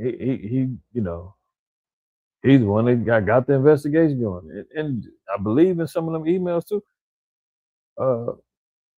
Epstein was saying, man, how he turned his back on him and cut him off. And, he didn't like how he used to hang out with him. And now he did this, that, and the third and got eyes on him. Yeah, so Trump did turn snitch. But that don't mean he wasn't involved. Continuing on, it says, however, I found a DOJ record showing that the FBI did not just interview this woman once. The FBI interviewed this woman who claimed that Trump forced her to give him fellatio. I'm gonna try to keep it clean. I don't know how YouTube reacts with this stuff. When she was in her early teens, then punched her in the head after she bit his genitals and kicked her out at least 4 times. All right. Yeah, I'm sure y'all heard some of this stuff, but the funny thing is why are they removing, deleting, redacting all this information? We know what that's about. I said last week, ain't nobody gonna get arrested. Nobody's gonna get hurt. Ain't nothing gonna happen. Well, at least in America. Let's put it like that. Prince Andrew, he's taking a fall. He's pretty much taking a fall for everybody. They chose him to be the sacrificial lamb, or the goat, or the damn dog, I guess, whatever. He's the one that everybody gonna look at and say, hey, look, He's the wicked one. They done took his prince title from him. Now they after him. Well, okay. At least the UK man is following up, and they saying we on his head because he got arrested on his born day for misconduct and corruption, utilizing in the what they say in the public office. And I believe they said it had something to do with him communicating with emails, through the Epstein stuff or whatever. They lock his butt up. So there is a little justice going on for them, but they ain't touching nothing over here. Andrew arrested on suspicion of misconduct in public office as King says law must take its course. Andrew Mountbatten Windsor has been arrested and is in custody on suspicion of misconduct in public office. Read the police statement in full. King Charles says he learned with the deepest concern of Andrew's arrest, adding, quote, the law must take its course. Neither he nor Buckingham Palace were informed in advance of the arrest. The BBC understands police are carrying out searches of address in Berkshire and Norfolk, as well as the Royal Lodge in Windsor Great Park, where Andrew lived until recently. So I stand corrected. Somebody did get arrested. Okay, I said, man, the statute of limitations ain't, but the laws ain't the same everywhere. That's why you ain't seen nobody getting caught up over here. They ain't prosecuting, they redacting, they protecting, they're covering up. But the UK said, no, we already got this guy dead to rights, photos, everything else. He didn't already cop the plea. We might as well make him the damn, the distractionary downfall for everything. They figured if you take out Epstein, okay, maybe that'll go away. It didn't go away. Files come out, everything else. Okay, well, we got to do something. Hey, Andrew, we already got him, man. So take him down. He said, wait, I can't believe this. We all was part of this. Oh, how dare you? Yeah, you're going to take the fall for everybody, man. Hopefully this is going to, this is going to make it cool and everybody's going to say, okay, but somebody went down at least. People ain't going to rest with that. But he's going to be the example made, You got the Clintons. You waiting for them to come clean. They got they're supposed to testify. We're gonna see what that is.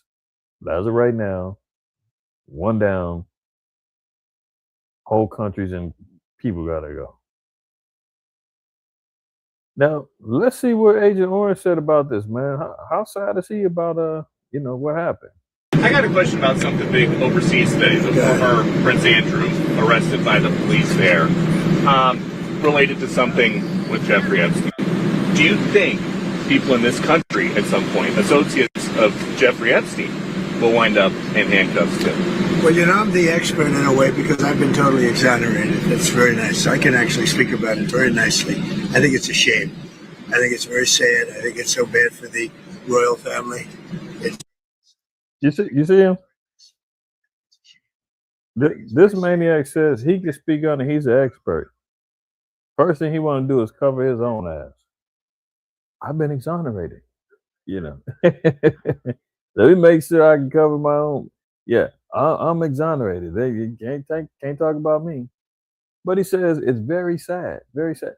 Rather than taking a strong stance and saying, I'm glad justice is being served. This guy was sick. I hope he gets punished to the full extent of the law. My sympathies go out to any victims. But, he could have said that. What you sad for? One of your homies got taken down? It's very sad. It's a shame. I'm an expert on it. Why are you sad? Because he got arrested.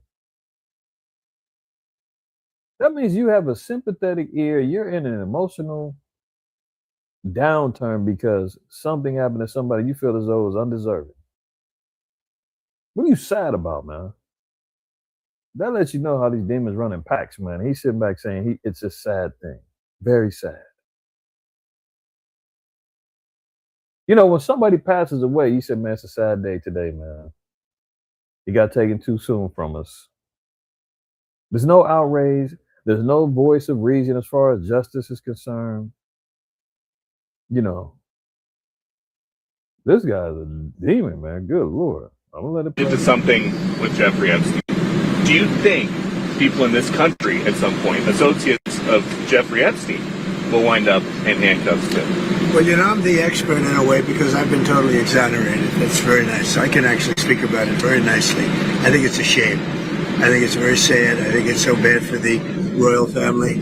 It's a very, very sad. To me, it's a very sad thing. When I see that, it's a very sad thing to see it and to see what's going on with his brother, who's obviously coming to our country very soon, and he's a fantastic man, the king. So I think it's a very sad thing. It's really interesting because nobody used to speak about Epstein when he was alive, but now they speak. But I'm the one that can talk about it because I've been totally exonerated. I did nothing. In fact, the opposite. He was against me. He was fighting me in the election, which I just found out through the last 3 million pages of documents. Yeah, please. Yeah. I got a question. See, and that's what's so funny is he's so worried about his own reputation. He didn't ask him about what did he think what was happening with him. He's so quick. It's almost like, man, you only defend yourself when you're guilty.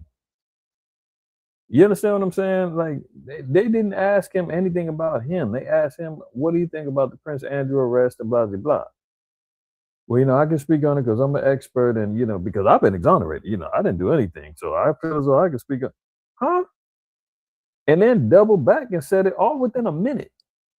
Yeah, because I didn't do anything. Make sure I didn't do anything. I didn't do anything. Nobody asked you what you did. And then he's relating himself, talking about how great a King Charles is, or whatever he wants to call himself. Do you know that Prince Charles or King Charles now has said that he's a descendant of Vlad the Impaler? And in the movies, whatever, Vlad the Impaler is Dracula, a drinker of blood. Yeah, look it up. He says there's a clip on YouTube where he says he's a descendant of Vlad the Impaler, Dracula, Count Dracula. And then you hear about these files where they bloodletting and drinking blood and eating babies and beef jerky. I was very sad. We lost it. We lost one of the good ones. These damn demons, man, is wicked as hell, man. Good Lord. Yeah, he said, what's he an expert on exactly? For real. Yeah, he's an expert on the whole situation, man. I mean, these dudes, man, is wicked as all outdoors, man. Very sad day that one of the PDF files got taken off, right? Now I'm gonna get on mama right here. Auntie she gotta get it. She gotta get it, man.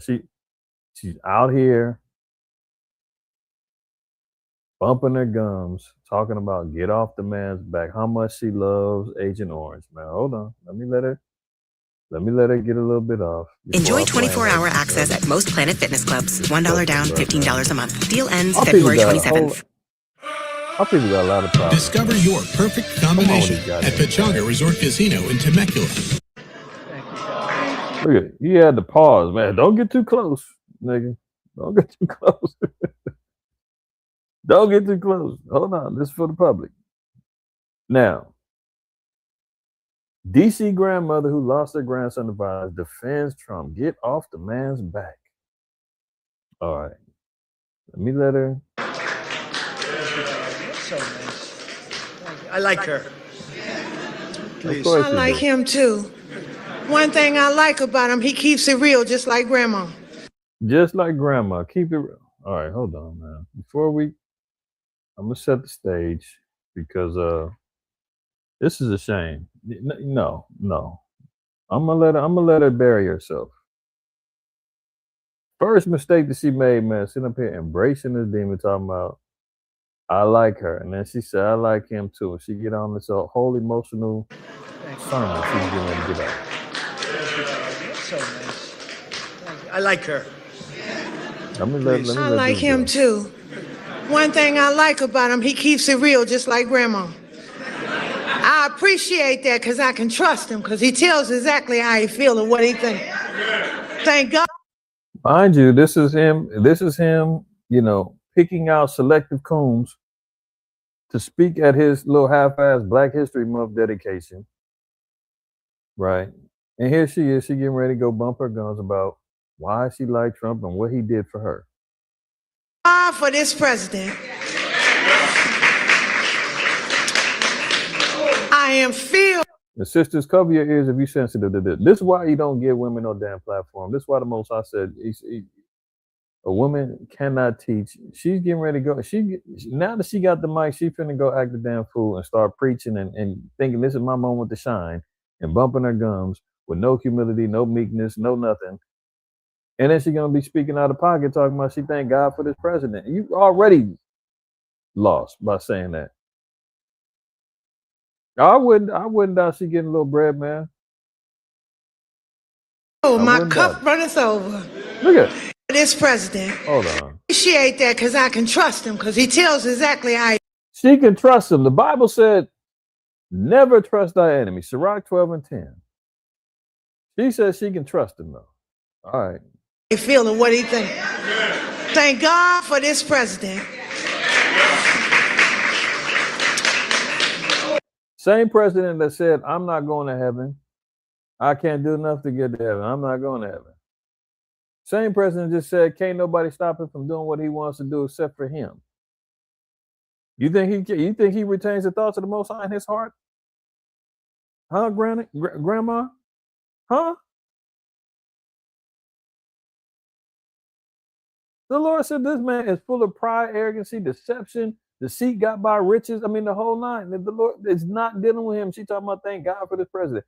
We can thank God for him because he is going to lead to the destruction of the country, just like he said in the judgment on America, because he just got to saying, I can destroy the country. Most High winning, the Most High does use him as a pawn to destroy this place. That's what we thank the Most High for having him in there. Couldn't be a better stooge and pawn for the Most High to use. But here she goes. Okay, let me let her go. I am filled, my cup runneth over. Oh, good Lord. Because he allowed his constituents, his people to come to my house to interview me to talk about the murder of my grandson. It seemed like nobody cared. I'm an advocate for murder. Hold on. I like him too. Sorry, y'all. Now the woman said she likes him because he allowed his constituents to come to her house to talk about her grandson that got killed. Talk about, not do anything about, prosecute, not. Come on, Granny, sit down. Let's talk about what happened to your grandson. Oh yeah, we're gonna do everything we can to make some changes. We're gonna make DC greater again. And but believe you me. And then Grandma said, I'm an advocate for murder. Honey, do you know what you just said? You're pro-murder. You just advocated that you were in agreement with your grandson getting put to death. This is why you got to watch what you're saying and analyze your mouth and your words. As the scripture even tells us, man, prepare what thou shalt say before you say it. I don't know if it's the nerves or she thought she was being intelligent, but she said, I'm an advocate for murder. Oh. Come on, Grandma. God for this president. I am filled, my cup runneth over. Because he allowed his constituents, his people, to come to my house to interview me to talk about the murder of my grandson. It seemed like nobody cared. I'm an advocate for murder. Hold on. Let me make sure. She said I'm an advocate for murder, right?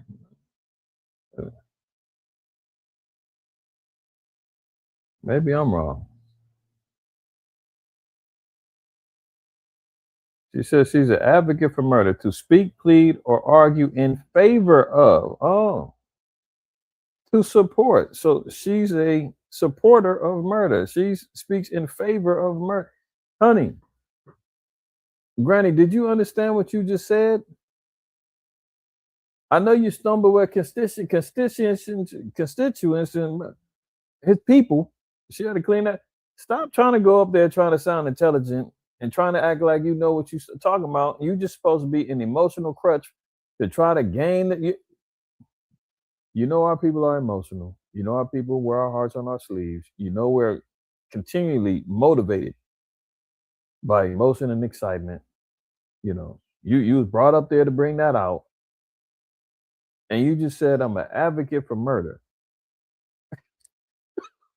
You can't make this up, man. And Agent Orange ain't even catch. You know, he thinking that she's saying the right things. All right, let me get back over here. Cup runneth over. Cup runneth over. Come on. Because he allowed his constituents, his people, to come to my house to interview me, to talk about the murder of my grandson. It seemed like nobody cared. I'm an advocate for murder. I marched. I rallied. I pulled out other families in the District of Columbia that had murders and did not have answers. Woo. Woo. Come on. You don't knock it off. What should that tell you?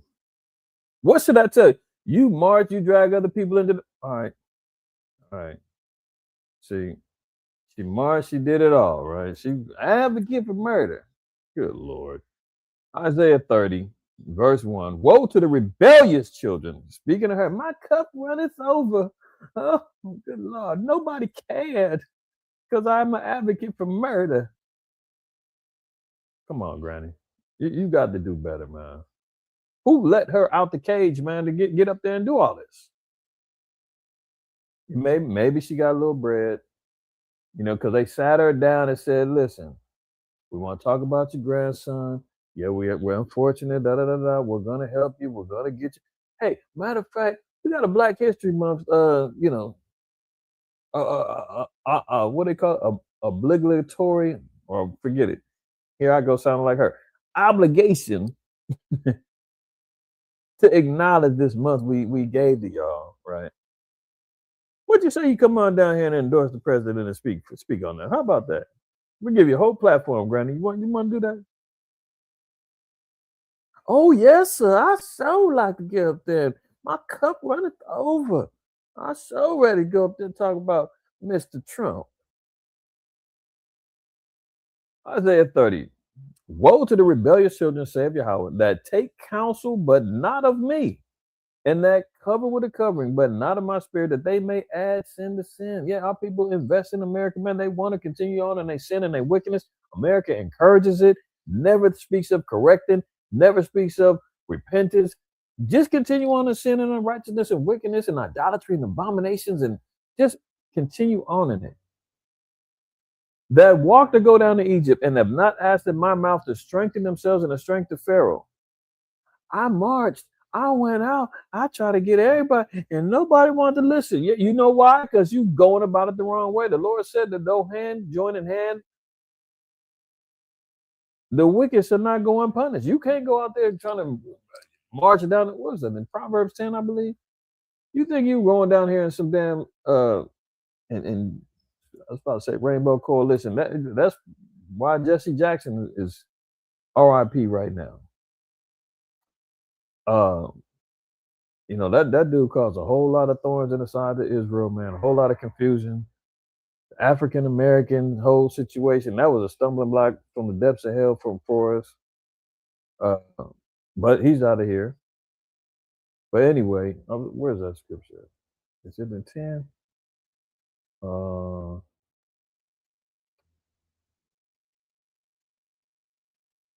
I can't find it, but for time's sake, man, just remember that one. Yeah, no hand join the hand, the wicked's not gonna go unpunished. She thinking going up there, marching up and down the streets, and thinking, you know, she's strengthening herself in the shadow of Egypt, thinking that protesting, marching, and running down the city hall is actually going to change the framework of a whole system that's built on white supremacy, built on white favor, you know, last hired, first fired, all that stuff, man. We're built up to be the butt of everybody's damn joke, the gum on the bottom of the shoe of the nations, man. You're not gonna go in there and make a change with the goddamn thing at all. Those things have been played out. We got to march. That does not change anything. As she just got through saying, I tried it all, nothing worked. I wonder why. Haven't answered the mouth of Most High to strengthen themselves in the strength of Pharaoh and to trust in the shadow of Egypt. Therefore shall the strength of Pharaoh be your shame, and the trust in the shadow of Egypt your confusion. This is why she's going to sit back and say, well, damn it, I went up there and spoke and nothing changed. DC is still a hellhole. DC has still got problems. People still getting killed, getting murdered. Until our people repent and really understand what the nature of our issue is, the nation is going to continually take advantage of us. Psalm 62, verse 10. Trust not in oppression and become not vain in robbery. If riches increase, set not your heart upon them. So, number one, the Lord said, don't trust in oppression. And the Lord said, don't trust in riches and don't trust in the rewards that comes with unrighteousness. But here we are, going back over this woman, trusting in oppression. Let me get one more. Lamentations 4, what? Is it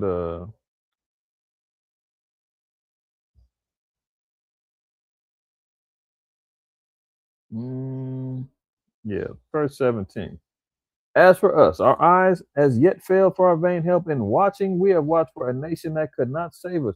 Let me go back over here, man. Let me let Granny finish this up. It's only 2.5 minutes, and I couldn't get past a minute. Until this Republican sent his and nobody heard me, Democrats. Get mad at me. Until this Republican. They're going to throw her in there to try to create even more strife. Democrats, whatever. Democrats. Get mad at me. I made my choice. Master's been good to me. He came to my house with his constituents and told me I could speak.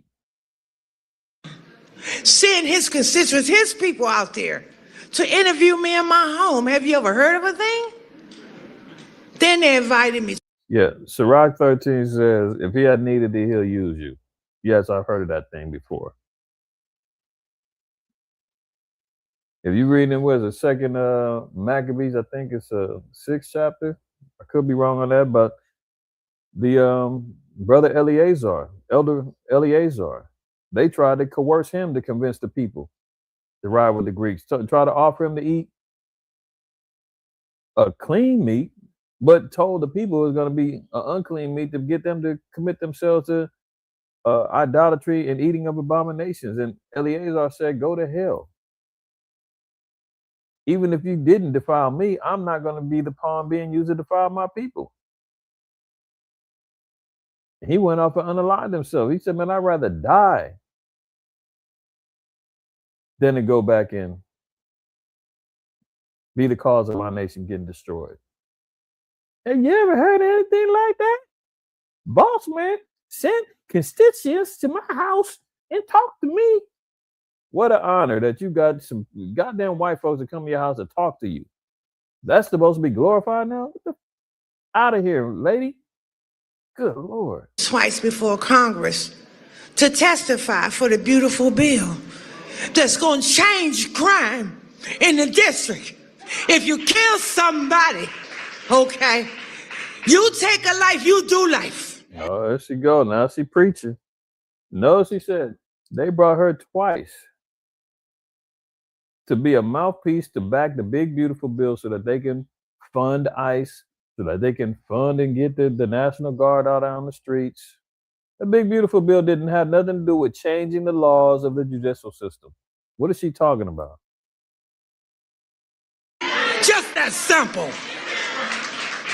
If you do a harsh crime, you do harsh time. Just that simple. Oh, come on. And if we need National Guard, and which we did years ago, he brought it on. The same National Guard that went harass people sitting on their porches, chilling. Remember that video I showed y'all? The ICE and National Guard rode with National Guard. I think it was ICE. It was some DHS agent, somebody. I forgot what agency they was with.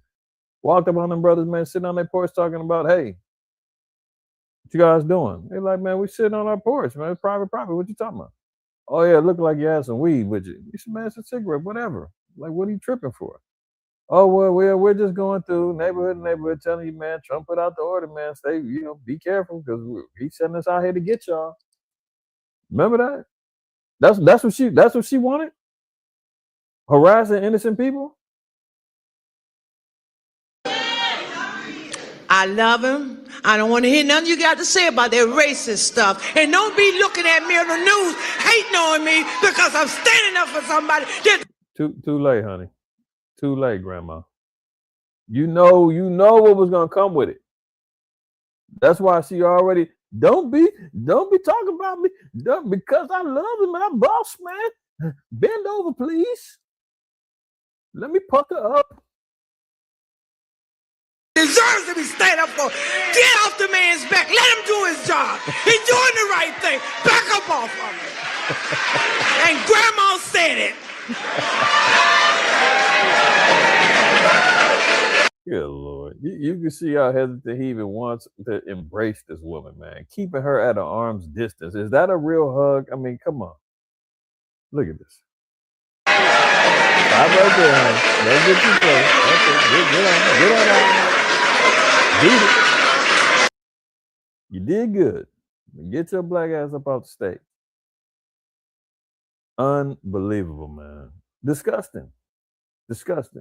Let me get one more. I still got Isaiah 30. I want to read a little bit down. Shame on her, man. Grandma says so. Oh, boy, we got a long way to go, man. Isaiah 30:12. Wherefore, thus saith the Holy One of Israel, because ye despise this word and trust in oppression and perverseness and stay thereon. Therefore, this iniquity shall be to you as a breach ready to fall, swelling out in the high wall, whose breaking cometh suddenly at an instant. I mean, the woman is going to continually experience the same thing that's been going on in her community, same thing that's been going on within our communities, because the children of Israel refused to repent and follow after the righteousness of the Most High. But she would rather trust in oppression and perverseness. I love this man, and I don't want to hear about nothing that racist stuff. Yeah. You don't want to hear about him falsely accusing Haitians of eating the dogs. Remember that? They're eating the dogs. Oh, they come from whole countries. I don't want them here anyway. I've done more for black people than Abraham Lincoln, all of them combined. Because what, you gave a pardon to Lil Wayne and Kodak Black? Is that why you're supposed to be exonerated and exalted? I mean, where are all the black people in your cabinet of officers? You got one Jake is got some little low level position in his office, man. He got no black Hispanics in his office. What are you talking about? I don't want to hear about that racist stuff. The man that got a laundry list of lies that he had told. You know what? You don't want to listen to me. Let me let Esau do it. Have you guys seen Sean? Here go Sean Ryan. This guy right here. Some of y'all may have seen his show, the Sean Ryan show. He got a vast audience on YouTube. I'm gonna just let him go ballistic on Trump, man, and all of the false promises. This from his own damn people that trusted in him. What the hell has your black ass got to do with trusting him if they don't? They felt betrayed. And she's sitting back trying to tell her, no, I don't want to hear about it. He's a good man. Master treat us good. Huh? Grandma said it. Okay, Grandma. Let me let one of his own people tell you, don't trust this man. You tripping. You got your 6. I think it's all real. I think we all knew it was going to be horrific, and we don't even know the half of it, but it is worse than we were all expecting. But I'll tell you one thing that it has proved. Watching the administration dodge it and try to hurry it up and move along. I just saw today they don't think the American people should be talking about this anymore. I think it's really time for the country to get onto something else. Now that nothing came out about me. Well, I got news for you. The American people are the ones that voted you in. We're the ones that voted you in, and we told you what we wanted before your ass got in there. And you're not doing it. None of these people that we elected. It's pathetic. And so what it shows is a 2-tiered justice system, just like we all suspected and we've been talking about for years, the two-tier justice system. Why would you not investigate every single son of a bitch that went to that island? Doesn't mean they're all guilty. Doesn't mean that at all. But it at least calls for some type of investigation, not just sweeping this shit under the rug like they always do. And they always have done. They bat this shit around. They get people all fired up. And then there's no justice. None. I'll tell you what, though. There sure as hell would be if it would have been me and you. But nope. The political elites answer to no one. No one. That's how it goes. That's how it's been for a long, long time. Unbelievable. You know, I don't even see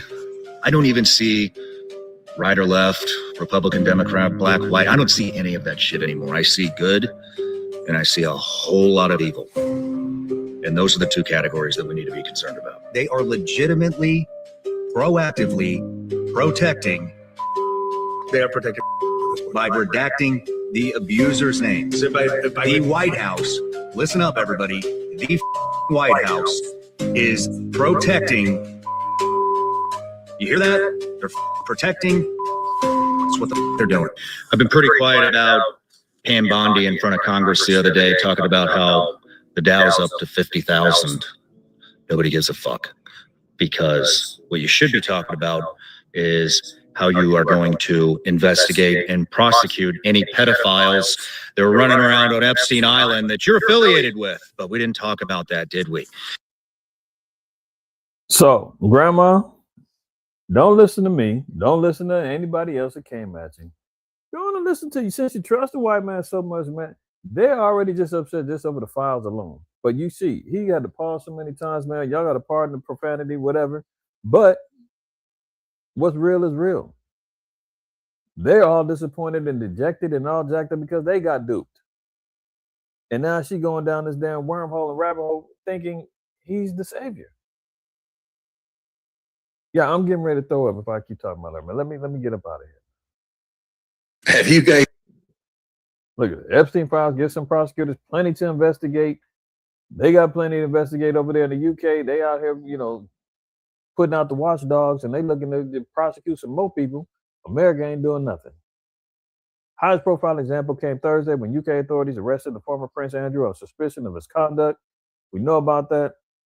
They're also investigating Peter Mandelson, the former ambassador to the U.S. authorities in Norway, have charged former Prime Minister Thorbjorn Jagland with corruption, and prosecutors in France said they're opening 2 investigations related to Jeffrey Epstein. The UK, man, one thing I give them, man, is they do kind of get proactive when it comes down to certain elements of justice sometimes, at least especially when you're dealing with food and things like that. They don't put a whole lot of the ingredients and the defiled things in their foods over there that we do over here.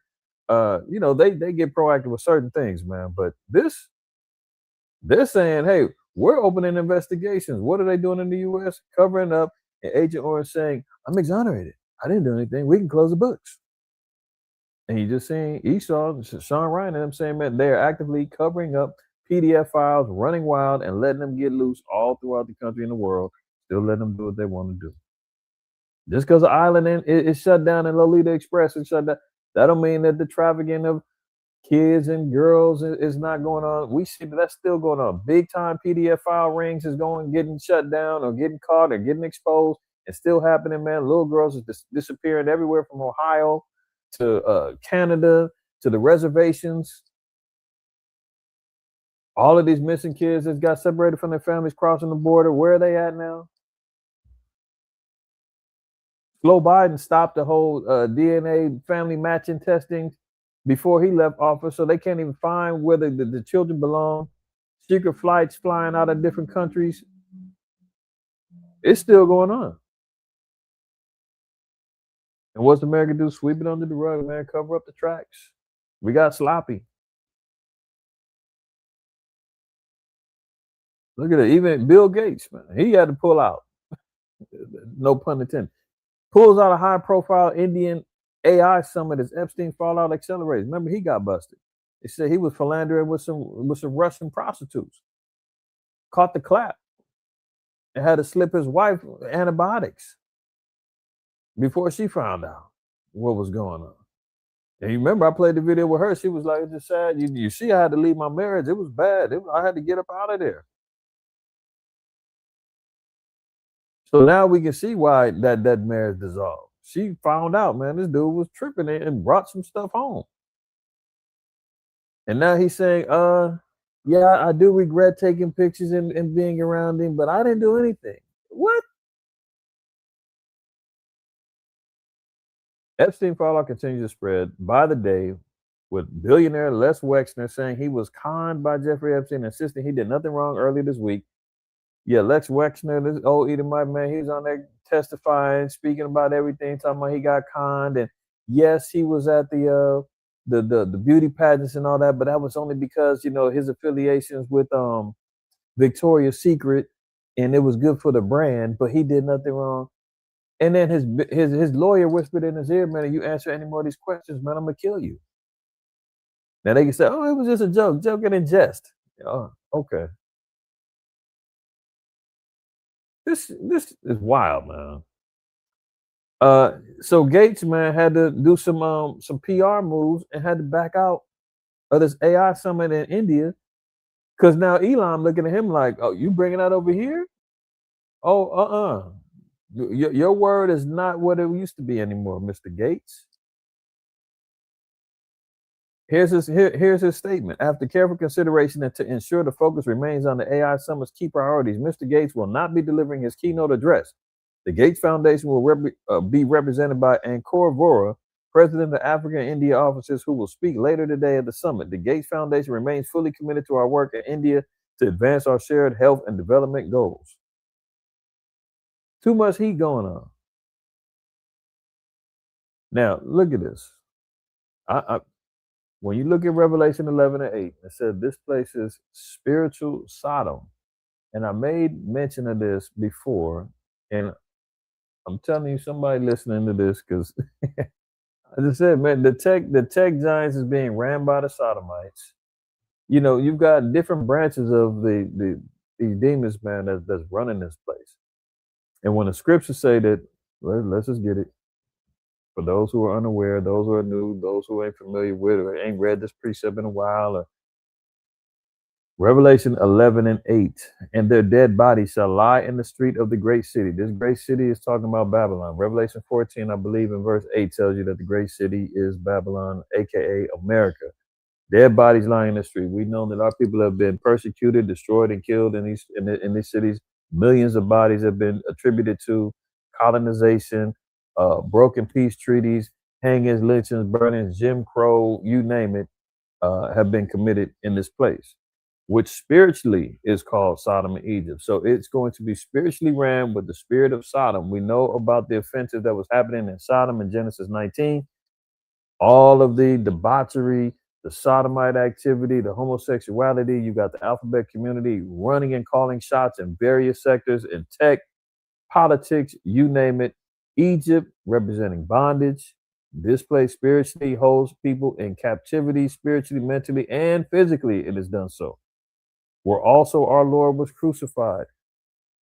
The Bible says that we're the body of Christ. We have suffered persecution here and been crucified, being persecuted like Christ, not only through that, but through the spiritual means. He's been persecuted through lies and deceptions, being held out through religious heads and the world council of churches, so forth and so on.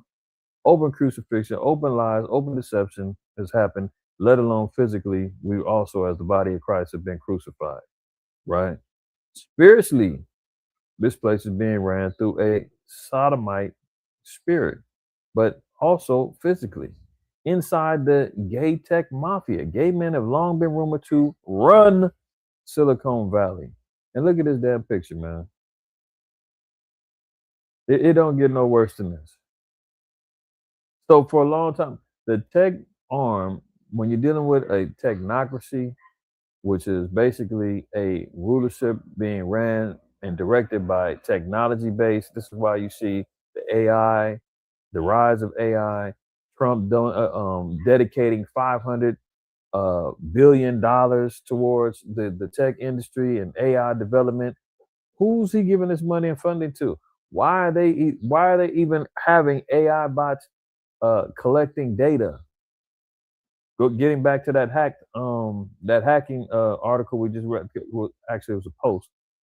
The hack post talking about world leaders and everybody else getting tracked down with blackmail material. Who's doing it? The sodomites is collecting all the stuff to give them more power. So when you're dealing with guys like Novel, what's his name? Yuval Noah Harari, sodomite. You're dealing with Sam Altman, sodomite. Peter Thiel, sodomite. These guys all running OpenAI, running Palantir, running Google, and all these other stuff, man. These are the ones who's calling the shots, man. But running through the spiritual arm of Sodom. No one can say exactly when or if gay men started running Silicon Valley. They seem to have dominated its upper ranks at least the past 5 years, maybe more. On platforms like X, the clues are there. Whispers of private island retreats, tech executives going, quote, gay for clout. Do you hear this? This is the gay for pay. These are cats that saying they straight, getting into these particular circles, paying to be involved. It's cats and couches going on even in the tech sector, man. Forget Hollywood. These guys are like, this is the direction everything is going, man. I better get on board or else. Look, and the suggestion that a, quote, seed round is not strictly speaking a financial term. It is an idea so taken for granted, in fact, that when I call up a well-counted hedge fund manager to ask his thoughts about what is sometimes referred to in industry circles as the, quote, gay tech mafia, he audibly yawns. Of course, he says. You hear about a gay mafia in the entertainment industry. Gay mafia now is in the tech industry. This spirit of Sodom, man, is running the show. This has always been the case. It had been the case, the hedge fund says back in 2012, when he was raising money from a venture capitalist whose office was staffed with dozens of, quote, attractive, strong young men, all of whom were, quote, under 30 and looked as though they had freshly decamped from the high school debate club. They were all sleeping with each other and starting companies, he says. And it is absolutely the case now, he adds, when gay men are running influential companies in Silicon Valley and maintain entire social calendars with scarcely a straight man, much less a woman, in sight. Of course, the gay tech mafia exists, he continues. This is not some Illuminati conspiracy theory, and you do not have to be gay to join. They like straight guys who sleep with them even more.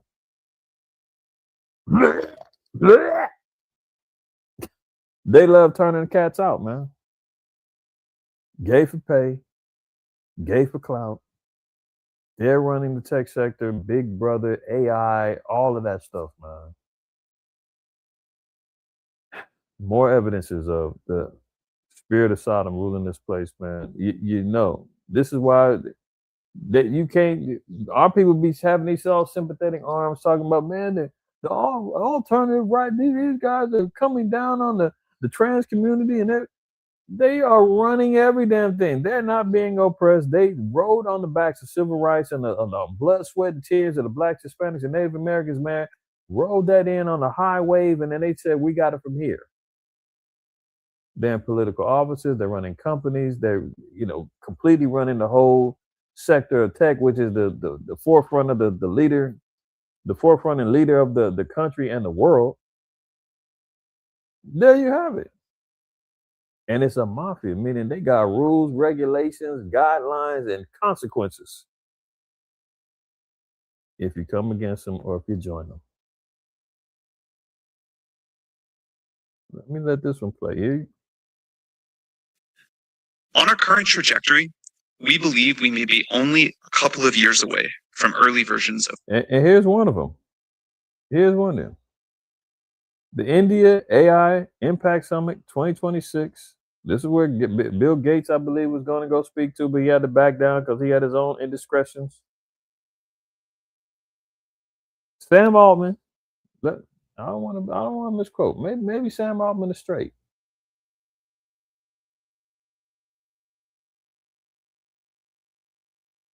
Is he straight? Oh, maybe not. OpenAI CEO Sam Altman marries partner Oliver Mulheron Here he goes. And his loving husband.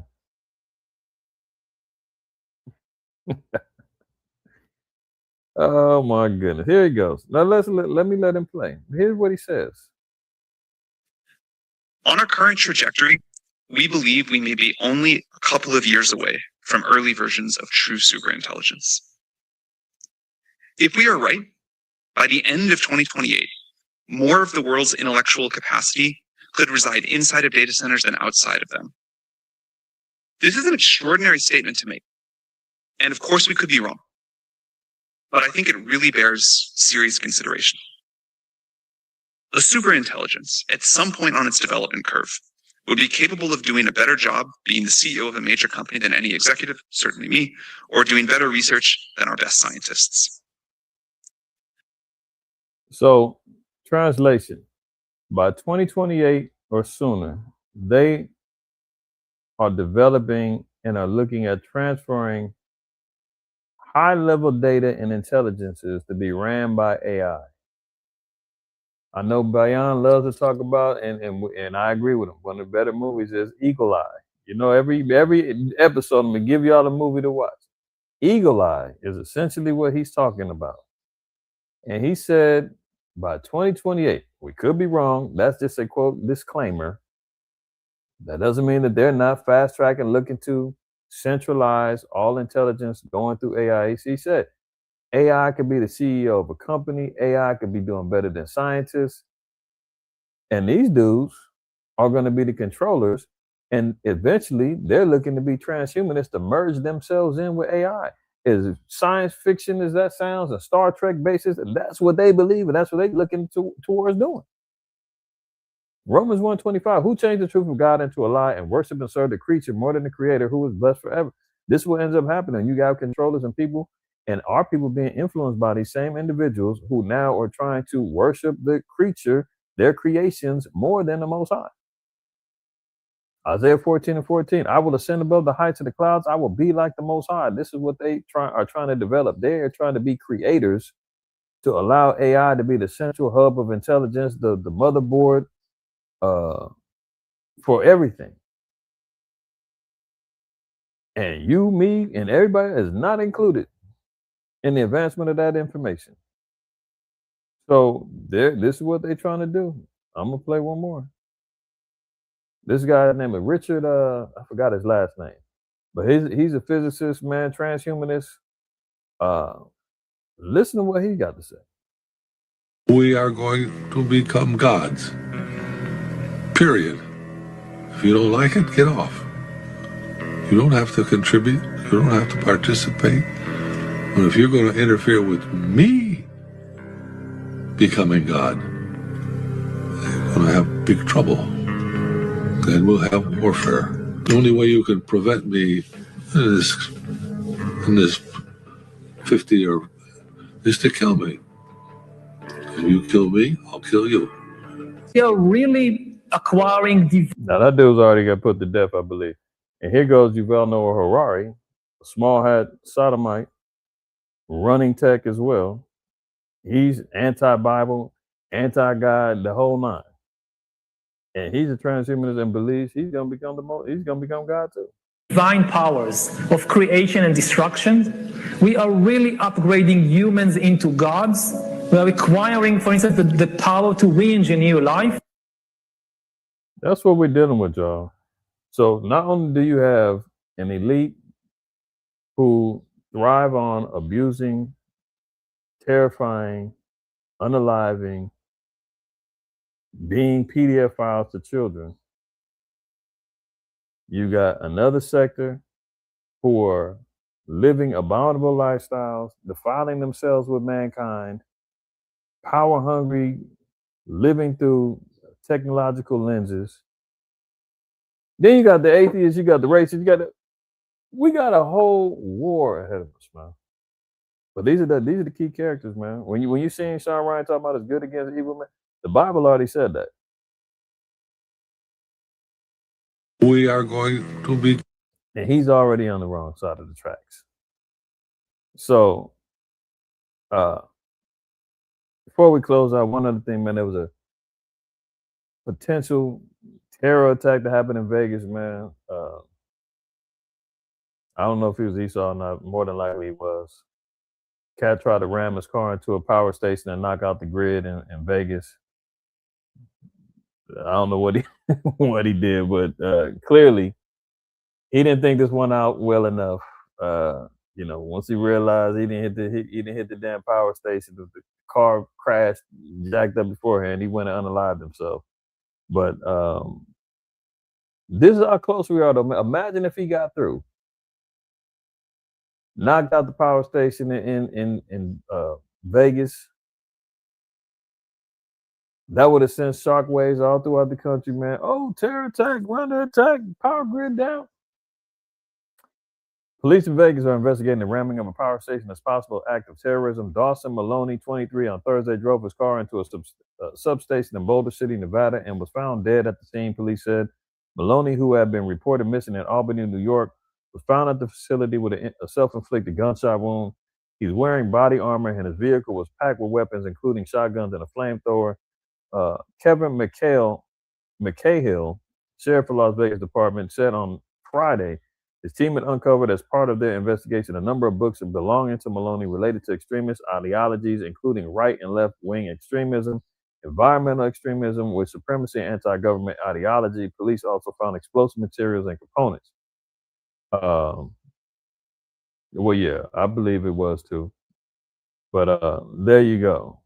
He dropped the ball on that one. Man, they tried to get the false flag set up. They had a dummy lined up, didn't get it off, and ended up losing his life in the long run, man. But a whole lot going on, y'all. Hopefully this was edifying, man, and helped y'all get through your Shabbat today, man, and got some things you can go research, get some more information on.